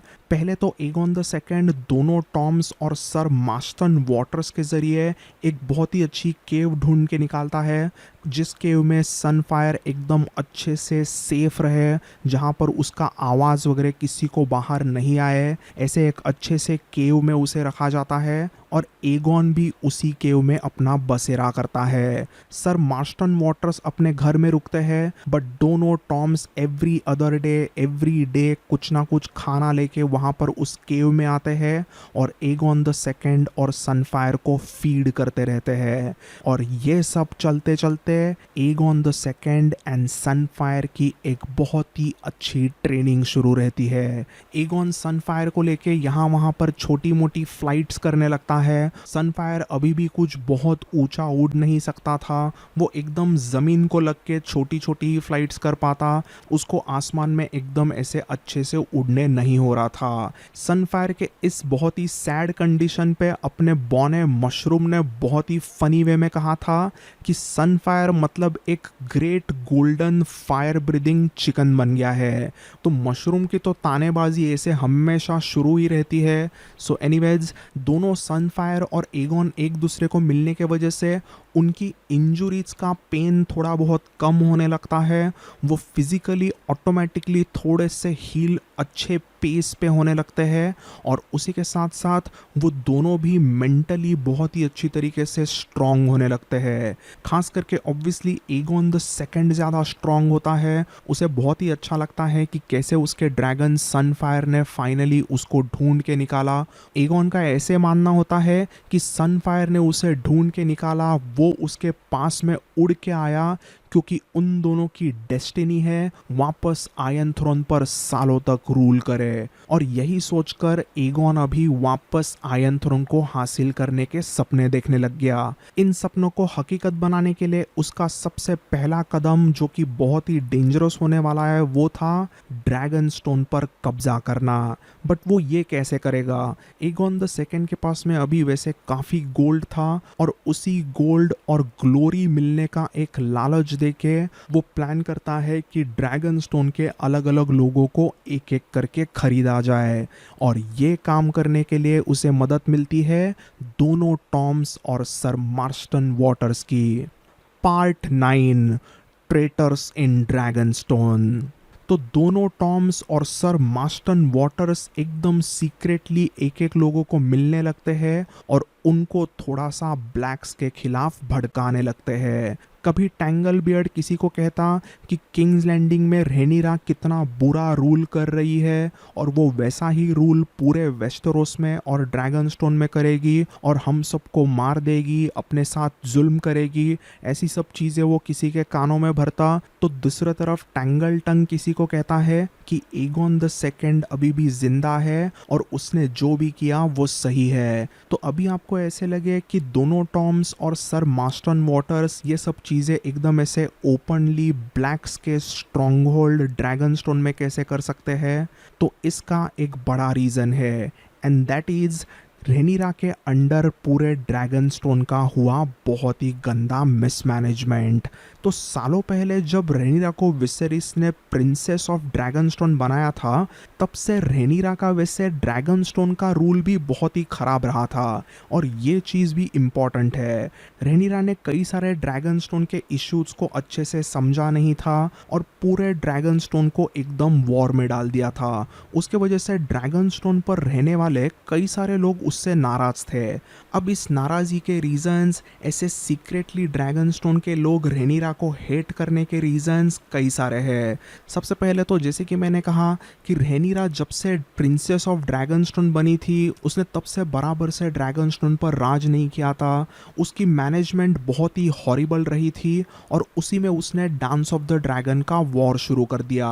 इस वॉर में भी कई सारे ऐसे इवेंट्स होते हैं जिसके वजह से ड्रैगनस्टोन के जनता को बहुत ही ज़्यादा प्रॉब्लम फेस करने पड़ते हैं। If you remember there was this Red Sowing का इवेंट, या फिर उसके बाद में बैटल ऑफ गलेट का इवेंट। ऐसे कई सारे इवेंट्स को हमने पहले देखा ही है। तो एक्चुअली इन इवेंट्स में ड्रैगनस्टोन के कई सारे लोग मरते भी हैं। कई सारे ड्रैगनस्टोन के मर्द रेड सोइंग के इवेंट में मरते हैं, तो कई सारे दूसरे जो मर्द होते हैं वो बैटल ऑफ गलेट में मारे जाते हैं। कई सारे ड्रैगनस्टोन आइलैंड पर रहने वाले जो भी नेटिव लोग होते हैं उनको ये बिल्कुल पसंद नहीं आता कि ड्रिफ्टमार्क से अभी बहुत ज़्यादा लोग ड्रैगनस्टोन पे रहने आने लगे हैं और फिशिंग वगैरह करने लगे हैं, और उसके खिलाफ सर रॉबर्ट क्विंस भी कुछ डिसीजन नहीं लेते हैं, और उसके वजह से कई सारे लोगों को अभी सर रॉबर्ट क्विंस भी पसंद नहीं आते हैं। तो ऐसे ओवरऑल ड्रैगनस्टोन पे कई सारे लोग थे जो सीक्रेटली एक्चुअली ब्लैक्स को हेट करते थे, बट फिर भी वो उनके अंडर ही अच्छे से रहते भी थे, बट वो नाराज ज़रूर थे। और इन्हीं लोगों को बराबर से सर मार्स्टन वॉटर्स और दोनों टॉम्स लालच देने लगते हैं। सो जिन लोगों को सर मार्स्टन और दोनों टॉम्स थोड़ा सा लालच देने लगते हैं वो थोड़े से वीक मैन ही होते हैं। अब अगर ये स्ट्रॉन्ग मैन होते जो फाइट वगैरह कर सकते हैं तो वो ऑब्वियसली वो रेनिरा के मेन एट आर्म्स बन के उसके आर्मी में रहते, बट उनमें कुछ ताकत नहीं था। वो बस ड्रैगनस्टोन पर खाना पकाने वाले, फार्मिंग करने वाले कुछ बूढ़े फार्मर्स भी थे उसमें, कुछ फिशरमैन वगैरह थे, कुछ छोटे मोटे लोग ऐसे भी थे जो जहाज़ों को रिपेयर वगैरह करते। तो इस तरीके मर्द ही ड्रैगनस्टोन पर उस समय पे थे। और दूसरी तरफ जो भी औरतें थी उनको तो रेनिरा से बहुत ही ज़्यादा खुन्नस थी। रेनिरा को वो हेट करती थी क्योंकि रेनिरा के वजह से ही उनके जो भी अच्छे हस्बैंड और सन्स थे वो वॉर्स में वगैरह गए हैं और वो कभी लौट के मोस्टली वापस आने नहीं वाले। तो इस तरीके के मेन एंड वुमेन इस समय पर ड्रैगनस्टोन पर थे और उन पे राज कर रहा था सर रॉबर्ट क्विंस। अभी ये एक मोटा सा बंदा था, वो वैसे कैसलन ऑफ ड्रैगनस्टोन है, एक किलेदार है, बट वो अपने आप को लॉर्ड ही समझता और एकदम एरोगेंटली रूल करने लगा था।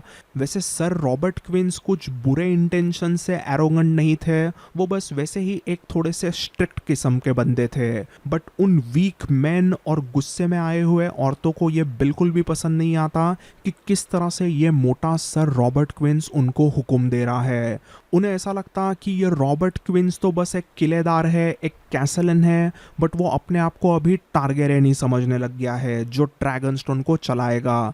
तो ऐसा एक सेंटिमेंट ड्रैगनस्टोन के लोगों में आने लगता है, और सबसे ज़्यादा ये सेंटिमेंट जिसके मन में रहता है वो होता है सर एल्फ्रेड ब्रूम।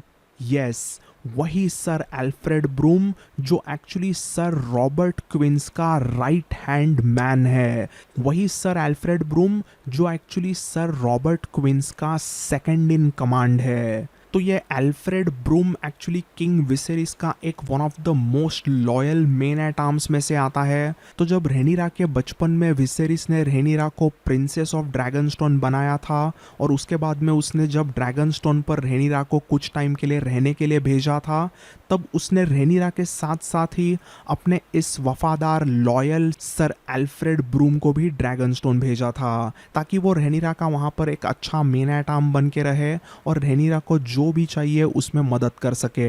तो अभी ऑलमोस्ट 20 सालों से सर एल्फ्रेड ब्रूम वहाँ पर ड्रैगनस्टोन पर अच्छे से काम करता रहता था। वो एकदम फियर्सली लॉयल रहा था किंग विसेरिस और रेनिरा के लिए, और उसी वजह से वो एक्चुअली ब्लैक्स का बंदा था, वो ब्लैक्स का मेन एट आर्म था। जब रेनिरा प्रिंसेस ऑफ ड्रैगनस्टोन बनकर एकदम अच्छे से ड्रैगनस्टोन पर रहती थी, तब सर एल्फ्रेड ब्रूम एक्चुअली वहाँ पर ड्रैगनस्टोन पर ही एकदम अच्छे से काम भी करता। कुछ थियरीज के अनुसार सर एल्फ्रेड ब्रूम को रेनिरा और सर हार्विन स्ट्रॉन्ग के बीच के अफेयर के बारे में, रिलेशनशिप के बारे में सब कुछ अच्छे से पता था और उन्होंने उनके प्यार को डेवलप होने में उन दिनों में मदद भी की थी। तो जब इवेंचुअली रहेनिरा ने डेमन के साथ में मिलकर किंग्स लैंडिंग पर अटैक का प्लान किया, तभी सर एल्फ्रेड ब्रूम एकदम ही सीनियर नाइट थे जो वहां पर ड्रैगनस्टोन पर काम कर रहे थे। सर एल्फ्रेड ब्रूम का ऑलमोस्ट 25 सालों का ड्रैगनस्टोन पर काम करने का एक्सपीरियंस हो गया था। बट जब रहेनिरा और डेमन ने ड्रैगनस्टोन छोड़ा, तब रहेनिरा ने ऑफिशियल कैसलन मतलब ऑफिशियल किलेदार बनाया सर रॉबर्ट क्विंस को, ना कि सर एल्फ्रेड ब्रूम को। और ये चीज सर एल्फ्रेड को बहुत हर्ट करती है। अभी वैसे तो sir Robert Quince actually Alfred Broome के पहले से ड्रैगनस्टोन पर थे, मतलब वो और भी पुराने ड्रैगनस्टोन के सिपाही है।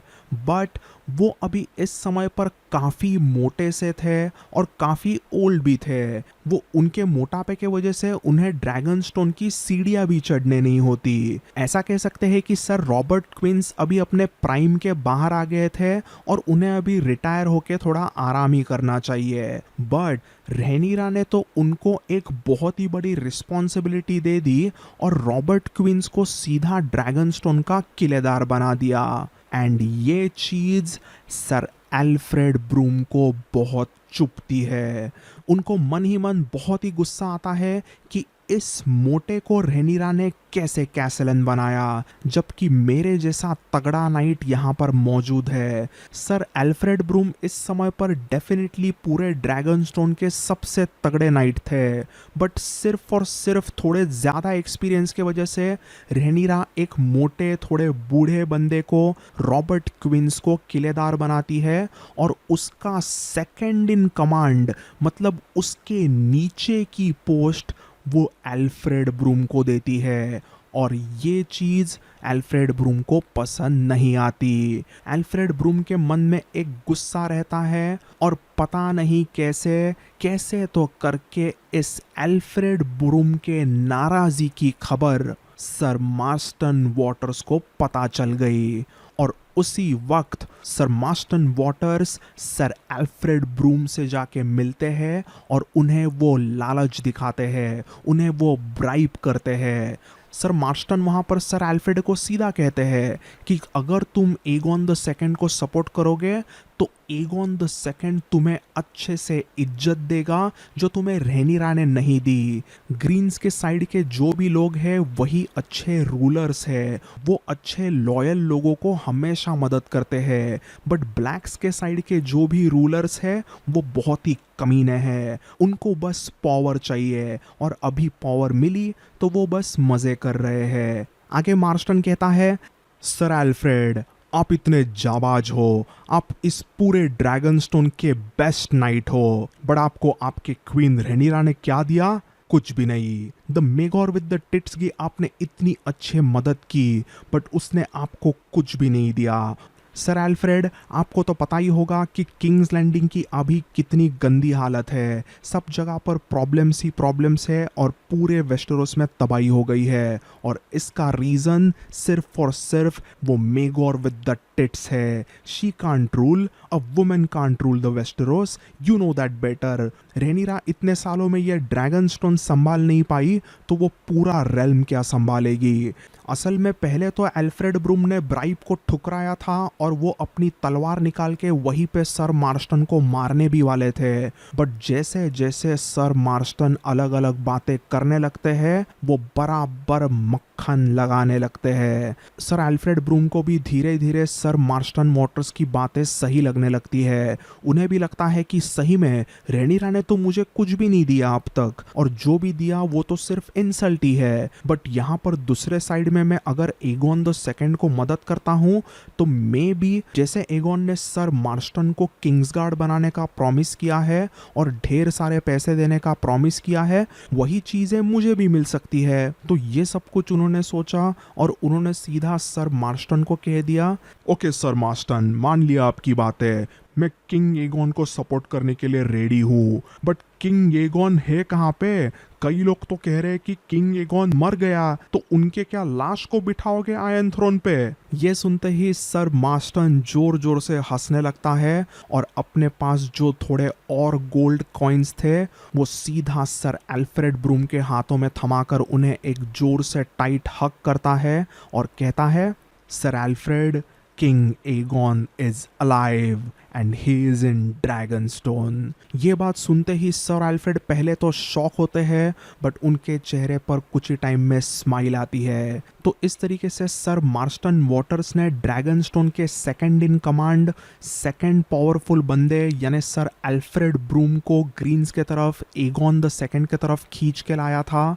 और उसी के साथ साथ सर एल्फ्रेड ब्रूम अपने कुछ लोगों को एक एक करके ग्रीन्स के कॉज में इकट्ठा करने लगते हैं। And just like that Greens का सीक्रेट इन्वेजन ऑफ ड्रैगनस्टोन शुरू हो गया।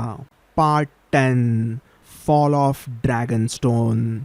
सर मार्स्टन वॉटर्स, दोनों टॉम्स और अभी सर एल्फ्रेड ब्रूम, ऐसे सब ने मिलकर अभी ड्रैगनस्टोन पर कब्जा करने का प्लान कर लिया था। ग्रीन्स किंग एगॉन के ये चारों इंपॉर्टेंट साथी ऑलमोस्ट 200 मर्दों और औरतों को ग्रीन्स के तरफ लाए थे और उन सभी ने सीक्रेटली ड्रैगनस्टोन को जीतने का प्लान बना लिया।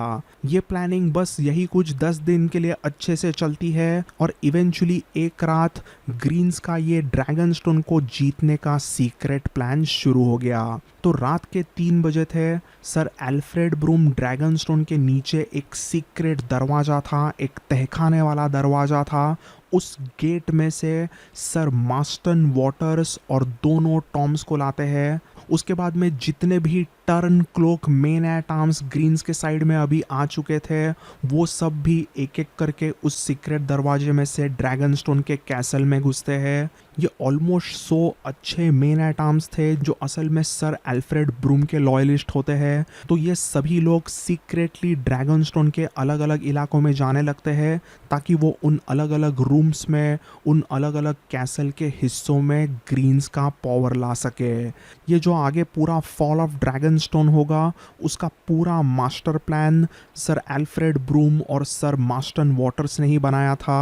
और इस प्लान के अनुसार सबसे पहला स्टेज होता है सीक्रेटली ड्रैगनस्टोन के मास्टर एट आर्म्स को ही बंदी बनाना। और ये काम करता है टॉम टैंगलबियर्ड, जो कुछ 10 लोगों की टीम बनाकर सीधा आर्मरी में घुसता है और वहाँ के मास्टर एट आर्म्स को बंदी बनाता है। अब ये प्लान का पहला स्टेप इसलिए है ताकि सर रॉबर्ट क्विंस और उनके जो भी लॉयलिस्ट है उनको ऐसा सीज हो रहा है इसके बारे में पता चला तो उनको वेपन्स ही टाइम पे ना मिले। और ये एक मास्टर स्ट्रोक रहा। जैसे ही पूरे आर्मरी को सीज किया जाता है, वहाँ के मास्टर ऑफ आर्म्स को बंदी बनाया जाता है, तो फिर उसके बाद में सर मार्स्टन खुद डायरेक्टली जाते हैं गेरार्डिस के रूम में।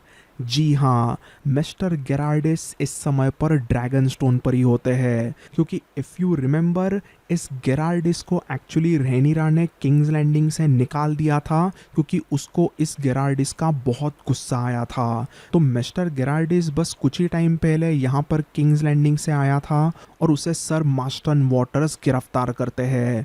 और इसका रीजन होता है गेरार्डिस किसी को भी रेवन ना भेज पाए। तो ये होता है मास्टर प्लान का सेकंड इंपॉर्टेंट स्टेप। देन इसके बाद में सर एल्फ्रेड ब्रूम सीक्रेटली रास्ता बनाकर जाते हैं सर रॉबर्ट क्विंस के रूम में और वो वहाँ पर अपने इतने दिनों की नफरत को बाहर निकालते हैं। वो वहाँ पर रूम में चिल्लाते हैं, क्या बे मोटे, तेरे को बहुत खाना पसंद है ना, अभी ये ले, ये खा। ऐसे सर एल्फ्रेड वहां पर कहते हैं और सीधा अपना बड़ा सा स्पीयर जस्ट नींद से उठे रॉबर्ट क्विंस के पेट में घुसा देते हैं और पूरा का पूरा स्पेयर इतने जोर से वो नीचे लेते हैं कि वही के वही रॉबर्ट क्विंस का पेट ही कट जाता है। सो ऐसे रॉबर्ट क्वींस के मौत के बाद में ये सभी प्लान एकदम अच्छी तरीके से बराबर से चल ही रहा था, बट देन तभी टॉम टैंगलटन ने इस पूरे प्लान की धज्जियां उड़ा दी। बावला टैंगलटन और उसकी जो 10 लोगों की टीम होती है वो कुछ अजीबोगरीब आवाजें कर बैठते हैं, जिसके वजह से बेला के पेट मंकी को पता चला कि बाहर कुछ तो हो रहा है। बेला के उस पेट मंकी ने वहां पर जोर से हंगामा शुरू कर दिया और बेला उस मंकी के वजह से उठ गई और अपने पेट मंकी की हरकतें देख के बेला को समझ गया कि यहाँ पर इस समय पर ड्रैगन स्टोन पर कुछ तो दाल में काला है, नहीं दाल ही पूरी काली है। जैसे ही उसने यहाँ वहाँ पर नज़र घुमाई तो उसे हमेशा से ज़्यादा कम सिक्योरिटी दिखी और इतने में उसके दरवाजे पे किसी ने तो नॉक कर दिया एंड शी जस्ट न्यू कि Dragonstone is under attack. Baela ने वहाँ पर कुछ भी नहीं समझा, उसने अपने पेट मंकी को उसके कंधे पे आने का हुक्म दे दिया। वो पेट मंकी उसके पास आता है और वो दोनों बेला एंड उसका पेट मंकी सीधा उसके रूम के विंडो से कूदकर बाहर निकलते हैं एंड वो डायरेक्टली जाती है उसके ड्रैगन मून डांसर के पास में। मून डांसर को वैसे तो स्टेबल के थोड़ा सा साइड में रखा गया था, जहाँ पर घोड़े होते हैं उससे थोड़ा सा नज़दीक बाहर के साइड में उसे रखा गया था और बेला वहाँ पर एकदम भाग के जाती है। कई सारे ग्रीन्स के लॉयलिस्ट को भी पता चलता है कि बेला कहाँ पे जा रही है। कम स्पीड में अलग अलग जगहों से यहाँ वहाँ से निकलते हुए वो बराबर स्टेबल में उसी लोकेशन पे पहुंचती है जहां पर मून डांसर था। वैसे तो इस समय पर मून डांसर के भी आजू बाजू का एरिया थोड़ा सा सीज किया गया था और मून डांसर ड्रैगन को भनक भी नहीं लगी थी कि वहां पर कौन है। वो मून डांसर का एरिया वैसे तो ग्रीन्स के लोगों ने सीज कर लिया था, बट बेला ड्रैगन स्टोन पर बली पड़ी थी और उसे कुछ सीक्रेट यहाँ वहाँ के रास्ते पता थे जहाँ से वो एकदम अच्छी तरीके से उस टेबल के नज़दीक के इलाके में क्विकली जा सकती है। तो बेला अपना बराबर रास्ता निकालकर मून डांसर के यहाँ पे पहुँचती है, अपने ड्रैगन मून डांसर की चेन खोलती है, फिर उस पे वो अपनी सैडल रखती है and then Baela Moondancer पर बैठ के चली गई। तो एक्चुअली इस समय पर एगॉन द सेकंड अपने ड्रैगन सनफायर के साथ में मस्त ड्रैगन मॉन्ट के ऊपर सैर कर रहा था। सर मास्टन वॉटर्स और सर एल्फ्रेड ब्रूम के लंबे प्लान के हिसाब से कुछ ही टाइम के बाद में उड़ते उड़ते एगॉन द सेकंड ड्रैगनस्टोन के कैसल पर एकदम स्वैग में एंट्री मारनी थी और उसका यही होप था कि सभी उसको आसमान में देख के खुश हो जाएंगे। तो एगॉन को तो ऐसा लग रहा था कि वो अपने ड्रैगन सनफायर पे बैठ के एकदम ग्रैंड एंट्री मारेगा ड्रैगनस्टोन के कैसल पर और उस पे सभी लोग फूलों की बारिश करेंगे। बट उसे ये नहीं पता था कि बेला और मून डांसर निकल चुके हैं। Part 11 Sunfyre versus Moon Dancer. तो अभी मून डांसर वैसे काफ़ी यंग ड्रैगन था, वो यही कुछ सिर्फ 20 से 25 फीट होगा और उसकी उम्र भी कुछ ज़्यादा नहीं होगी, बट फिर भी वो बेला को अपने बॉडी पे अच्छे से ले सकता था और उसको लेके उड़ सकता था, क्योंकि बेला वैसे खुद भी थोड़ी शॉर्ट सी थी और उसका वेट वगैरह काफ़ी कम था। उसका एकदम टारगेरियंस के तरह लंबा कद वगैरह अभी तक तो नहीं हुआ था और उसी की वजह से बेला को लेके मून डांसर आसानी से उड़ सकता। सो ये मून डांसर थोड़ा सा पैरेट ग्रीन कलर का ऐसा ड्रैगन था। उस ड्रैगन की वैसे फायर इंटेंसिटी ज़रूर कम थी, बट वो इस उम्र में भी एक्सट्रीमली क्विक ड्रैगन था और उसे एकदम ही अच्छी तरीके से ग्लाइड भी करना आता। दूसरी तरफ अभी सनफायर की बात करें तो ये एक ज़माने का बहुत ही खूबसूरत ड्रैगन जो था वो अभी एक बहुत ही डेडली किलिंग मशीन बन चुका है। सनफायर एक सीनियर ड्रैगन है और वो लिटरली मून डांसर ड्रैगन के डबल साइज में है। तो एगॉन कुछ टाइम तक सनफायर पे बैठ के ड्रैगन मॉन्ट के ऊपर यहाँ वहाँ पर घूमता है, कुछ टाइम वो लेता है और उसे ऐसा लगता है कि अभी ऐसा टाइम आ चुका है जब उसे ड्रैगन स्टोन पर एंट्री मारनी चाहिए। तो एकदम ग्रैंड एंट्री मारने के ख्वाब लेके एगॉन अपने ड्रैगन सनफायर पे बैठ के निकलता है ड्रैगन स्टोन की तरफ, बट देन तभी आसमान में उसे और एक ड्रैगन नजर आता है। पहले तो एगॉन को लगा कि वो कैनिबल है, बट कुछ ही टाइम के बाद में उसे समझा कि दैट इज नॉट कैनिबल, उस पे एक कोई तो राइडर दिख रहा है and this could be a blacks dragon. Aegon को कुछ भी समझने के पहले मून डांसर ने उस पे जोर से अटैक किया आंख फेंक कर। सनफायर ने मून डांसर के आंख को थोड़ा डॉच तो किया था बट उसका उड़ते हुए बैलेंस ही बिगड़ गया और वो लिटरली जोर से जमीन पे आके गिरने ही वाला था।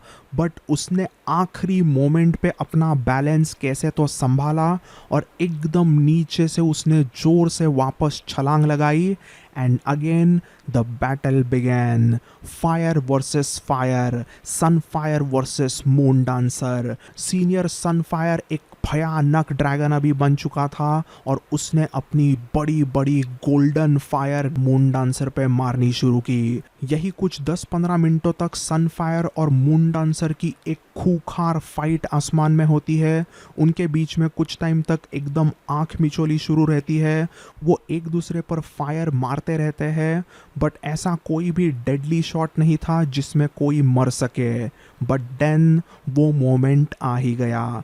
सनफायर को बहुत ही ज़्यादा गुस्सा आने लगता है और एक बार जब सनफायर के सामने मून डांसर आया तब सनफायर ने उसका एक बहुत ही बड़ा गोल्डन फायर अटैक किया जिसका गोल्डन लाइट इतना तेज था, इतना ल्यूमिनस था कि मून डांसर को कुछ टाइम के लिए आंखों से दिखना ही बंद हो गया। मून डांसर वैसे छोटा ड्रैगन था, उसने पहले ही काफ़ी आग अपने बॉडी पे झेली थी ताकि वो अपने राइडर बेला को बचा सके। बट ये वाला जो अटैक था वो कुछ टाइम के लिए मून डांसर को अंधा कर देता है and without his sight to see Moondancer थोड़ा सा स्लो हो गया और उसी समय पर सनफायर ने मून डांसर पर जोर से पंजे मार दिए। मून डांसर वहां पर दर्द में चीख पड़ा बट उसने उसी समय पर सनफायर के भी फटे हुए पंख को जोर से वापस फाड़ना शुरू कर दिया और इसका सनफायर के पास कोई जवाब नहीं था। Sunfire couldn't fly anymore and moon dancer was already falling down। दोनों एक दूसरे को पंच मारते हैं, दोनों एक दूसरे को नोच खाते हैं और ऐसा करते करते वो दोनों भी ड्रैगन स्टोन के कैसल के सामने के यार्ड में जोर से गिर गए। अभी दोनों भी ड्रैगन्स नीचे गिरे अपने राइडर्स के साथ में, तो ऐसा नहीं हुआ था कि दोनों मर गए या फिर राइडर्स भी बहुत इंजर्ड हुए। इफ़ यू रिमेंबर, मैंने वीडियो में पहले एक पार्ट में आपको बताया था कि सनफायर कुछ बहुत आसमान में ज़्यादा ऊपर नहीं उड़ पा रहा था, तो वो यही कुछ 50 से 150 फीट के आसमान में ही उड़ पा रहा था। तो that is not very high for dragon. तो यही कुछ 150-200 फीट के आसमान से ये दो मैसिव ड्रैगन्स नीचे जोर से गिर जाते हैं, तो वो इंजर्ड ज़रूर होते हैं बट वो दोनों भी कैसे तो करके अपने राइडर को तो बचाते ही है, बट वो अपने आप को भी थोड़ा बचाते हैं बट वो डेफिनेटली थोड़े इंजर्ड होते हैं। सनफायर तो पहले से ही बहुत इंजर्ड रहता ही है, तो उसे और भी ज़्यादा दर्द होता है, बट मून डांसर को तो कुछ दिख ही नहीं रहा था और वो भी बहुत ही ज़्यादा दर्द में था। इसी में दोनों ने एक दूसरे के बीच में पंजे घुसा के रखे थे और इसी में नीचे ही दोनों के बीच में फाइटिंग शुरू होती है। अभी हमें एक चीज़ को यहाँ पे याद रखना है कि ग्राउंड फाइटिंग में Sunfire is a beast. Sunfire ने इसके पहले अकेले के दम पर ग्रे गूस के 2 टुकड़े किए थे, तो उसके लिए ये मून डांसर मतलब क्या ही चीज़ है। बट फिर भी मून डांसर ने सनफायर को और भी ज़्यादा इंजर्ड किया था और दोनों की नीचे ही एक तरह की UFC फाइट शुरू हो गई। दोनों ज़मीन पे ही एक दूसरे को मारने लगते हैं, एक दूसरे को पीटने लगते हैं, क्लॉज यहाँ वहाँ पर घुसाने लगते हैं। बट जैसे जैसे ये अटैक्स आगे बढ़ते हैं वैसे वैसे दोनों का अटैक करने का पावर थोड़ा थोड़ा क्यों ना हो कम होने लगा। दोनों की मूवमेंट धीरे होने लगती है क्योंकि दोनों भी ड्रैगन्स अभी बहुत ही ज़्यादा इंजर्ड थे और ऑलमोस्ट मरने के कगार पे आ गए थे। एक समय ऐसा आता है कि दोनों भी ड्रैगन्स एक दूसरे को मार ही नहीं पाते, वो दोनों हिल ही नहीं पाते और दोनों ड्रैगन्स की आंखें धीरे धीरे से बंद हो जाती है। दोनों के राइडर्स भी इंजर्ड हो गए थे। एक तरफ बेला फूट फूट के रो रही थी, तो दूसरे तरफ एगोन द सेकंड जो अभी वापस इंजर्ड हो गया था, वो बहुत ही जोर जोर से चिल्ला रहा था क्योंकि उसे दर्द इतना ज्यादा होने लगा था that he couldn't control himself. But उसे ये भी लगा कि सनफायर अभी मर गया है, तो वो दुखी भी काफ़ी था।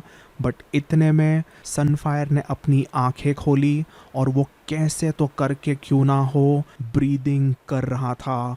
वो ऑलमोस्ट मरने के कगार पे आ चुका था। ही वॉज ग्रेवली इंजर्ड, उसे हिलने नहीं हो रहा था, बट वो सांसें ले रहा था। His eyes were open. ये देख के एगोन द सेकंड को तो बहुत खुशी हुई, बट ये खुशी दूसरे तरफ बेला के नसीब में नहीं आती। बेला का प्यारा पैरेट ग्रीन कलर का dragon moon dancer was dead. Aegon the second वहाँ पर जोर जोर से चिल्लाने लगता है कि किसी मेस्टर को बुलाया जाए, कोई तो मेस्टर को बुलाओ, मेरे प्यारे सनफायर की कोई मदद करो। ऐसे वो जोर जोर से चिल्लाने लगता है और ग्रीन्स के कई सारे सपोर्टर्स जिन्होंने अभी ड्रैगनस्टोन के कैसल पर कब्जा कर लिया है, वो सब लोग भाग के आते हैं उसके पास और एगोन द सेकंड और सनफायर को मदद करते हैं। एगोन द सेकंड ने ये एक्सपेक्ट ही नहीं किया था कि वो ड्रैगन बैटल वापस अपने जिंदगी में करेगा। मेस्टर और कई सारे guards led by sir Marston Waters and sir Alfred Broome वहां पर आते हैं और वो वहां पर एगोन द सेकंड और सनफायर की मदद करते हैं। दूसरे तरफ बेला तो बच गई थी, बट वो भी बहुत ज़्यादा इंजर्ड हो गई थी।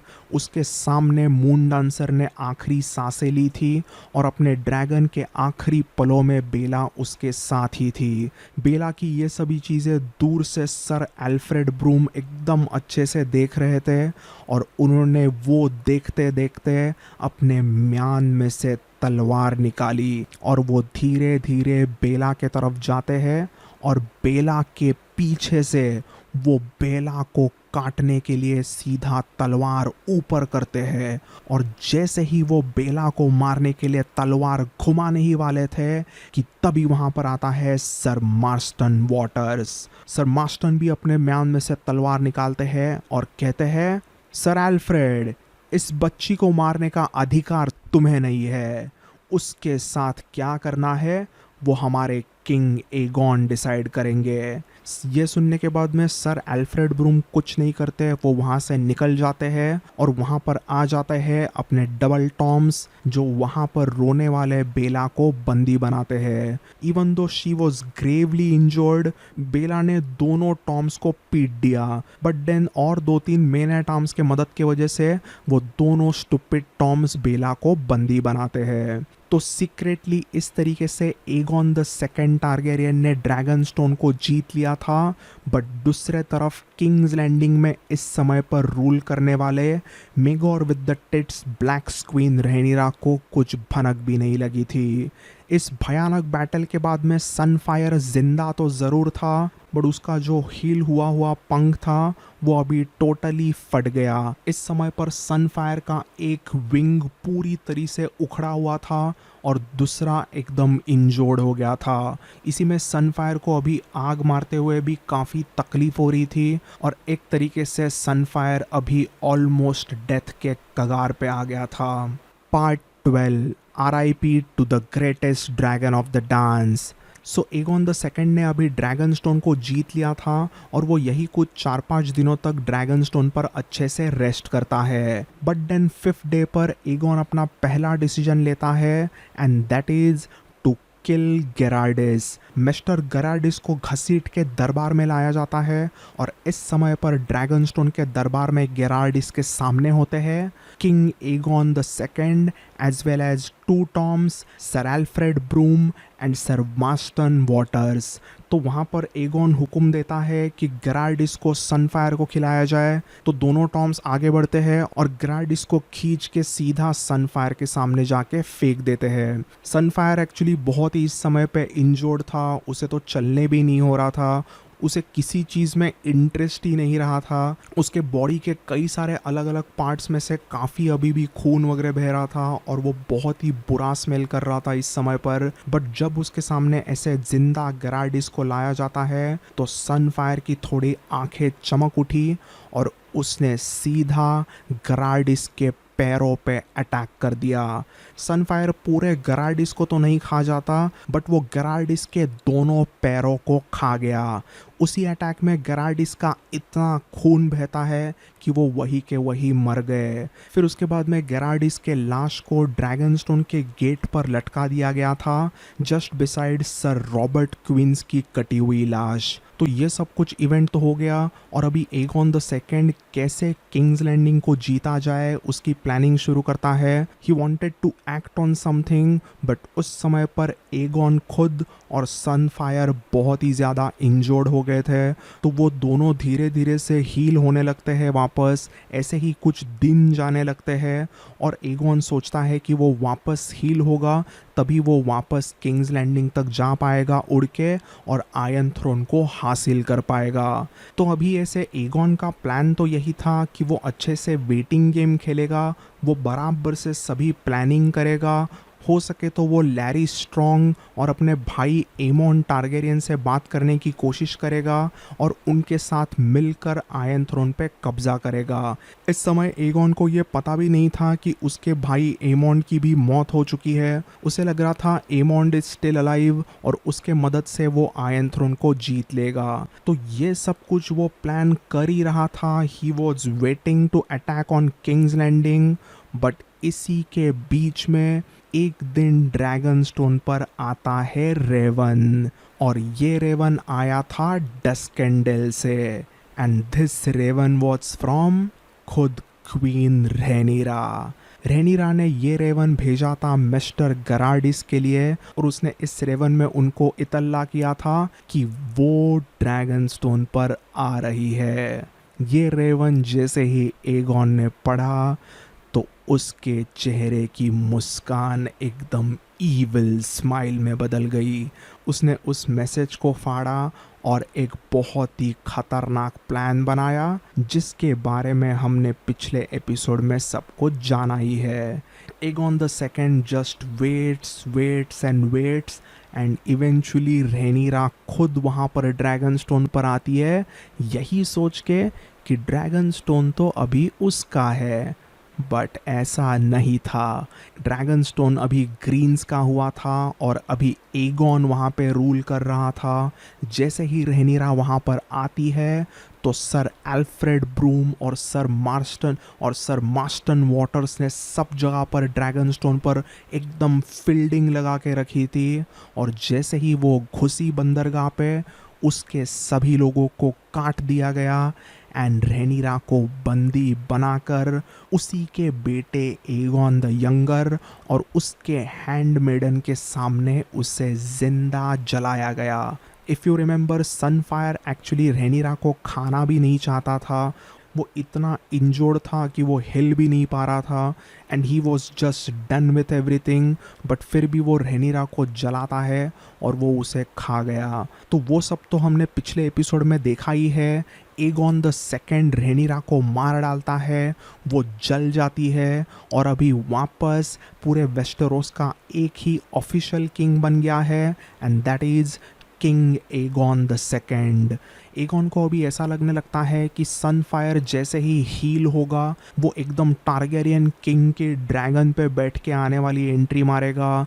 सब लोग उसके नारे लगाएंगे और वो सालों तक पूरे वेस्टरोस पे रूल करेगा। बट ऐसा कुछ भी नहीं हुआ।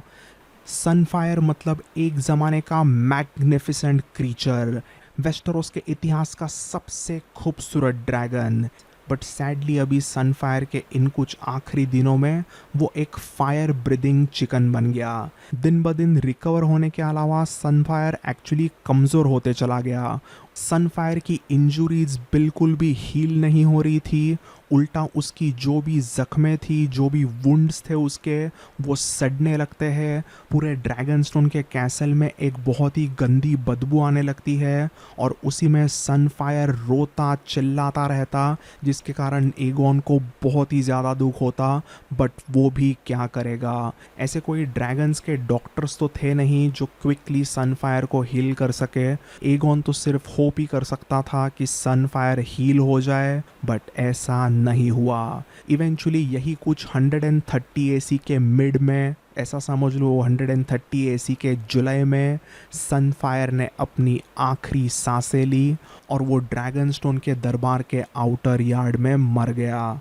सनफायर इकलौता ऐसा ड्रैगन है जिसने 3 अलग अलग ड्रैगन फाइट्स में हिस्सा लिया। He fought against other dragons head on. ऐसे 3 ड्रैगन्स रहे, बट उसने उन तीनों ड्रैगन्स को मारा एंड देन उसके बाद में जाके उसने अपनी सांसें ली। जैसे ही सनफायर मरा तो एगोन पूरे दिन तक रो रहा था और उसने 10 दिनों तक कुछ भी खाना नहीं खाया, क्योंकि सनफायर और एगोन का बॉन्ड इतना स्ट्रॉन्ग जो था। तो दोस्तों, इसी के साथ साथ ये एपिसोड यहीं पे ख़त्म होता है। As always, I would like to say thanks for watching this video.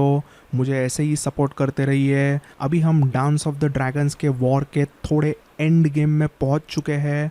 कुछ ही एपिसोड्स वैसे बाकी है, बट वो ऐसे ही लंबे अच्छे खासे एकदम इन डेप्थ एपिसोड रहेंगे। So don't miss out on any episode. Channel को सब्सक्राइब तो कीजिए ही, बट नोटिफिकेशन बेल पर भी ज़रूर क्लिक करना। तो that's all in this one, lords and ladies, and RIP Sunfire.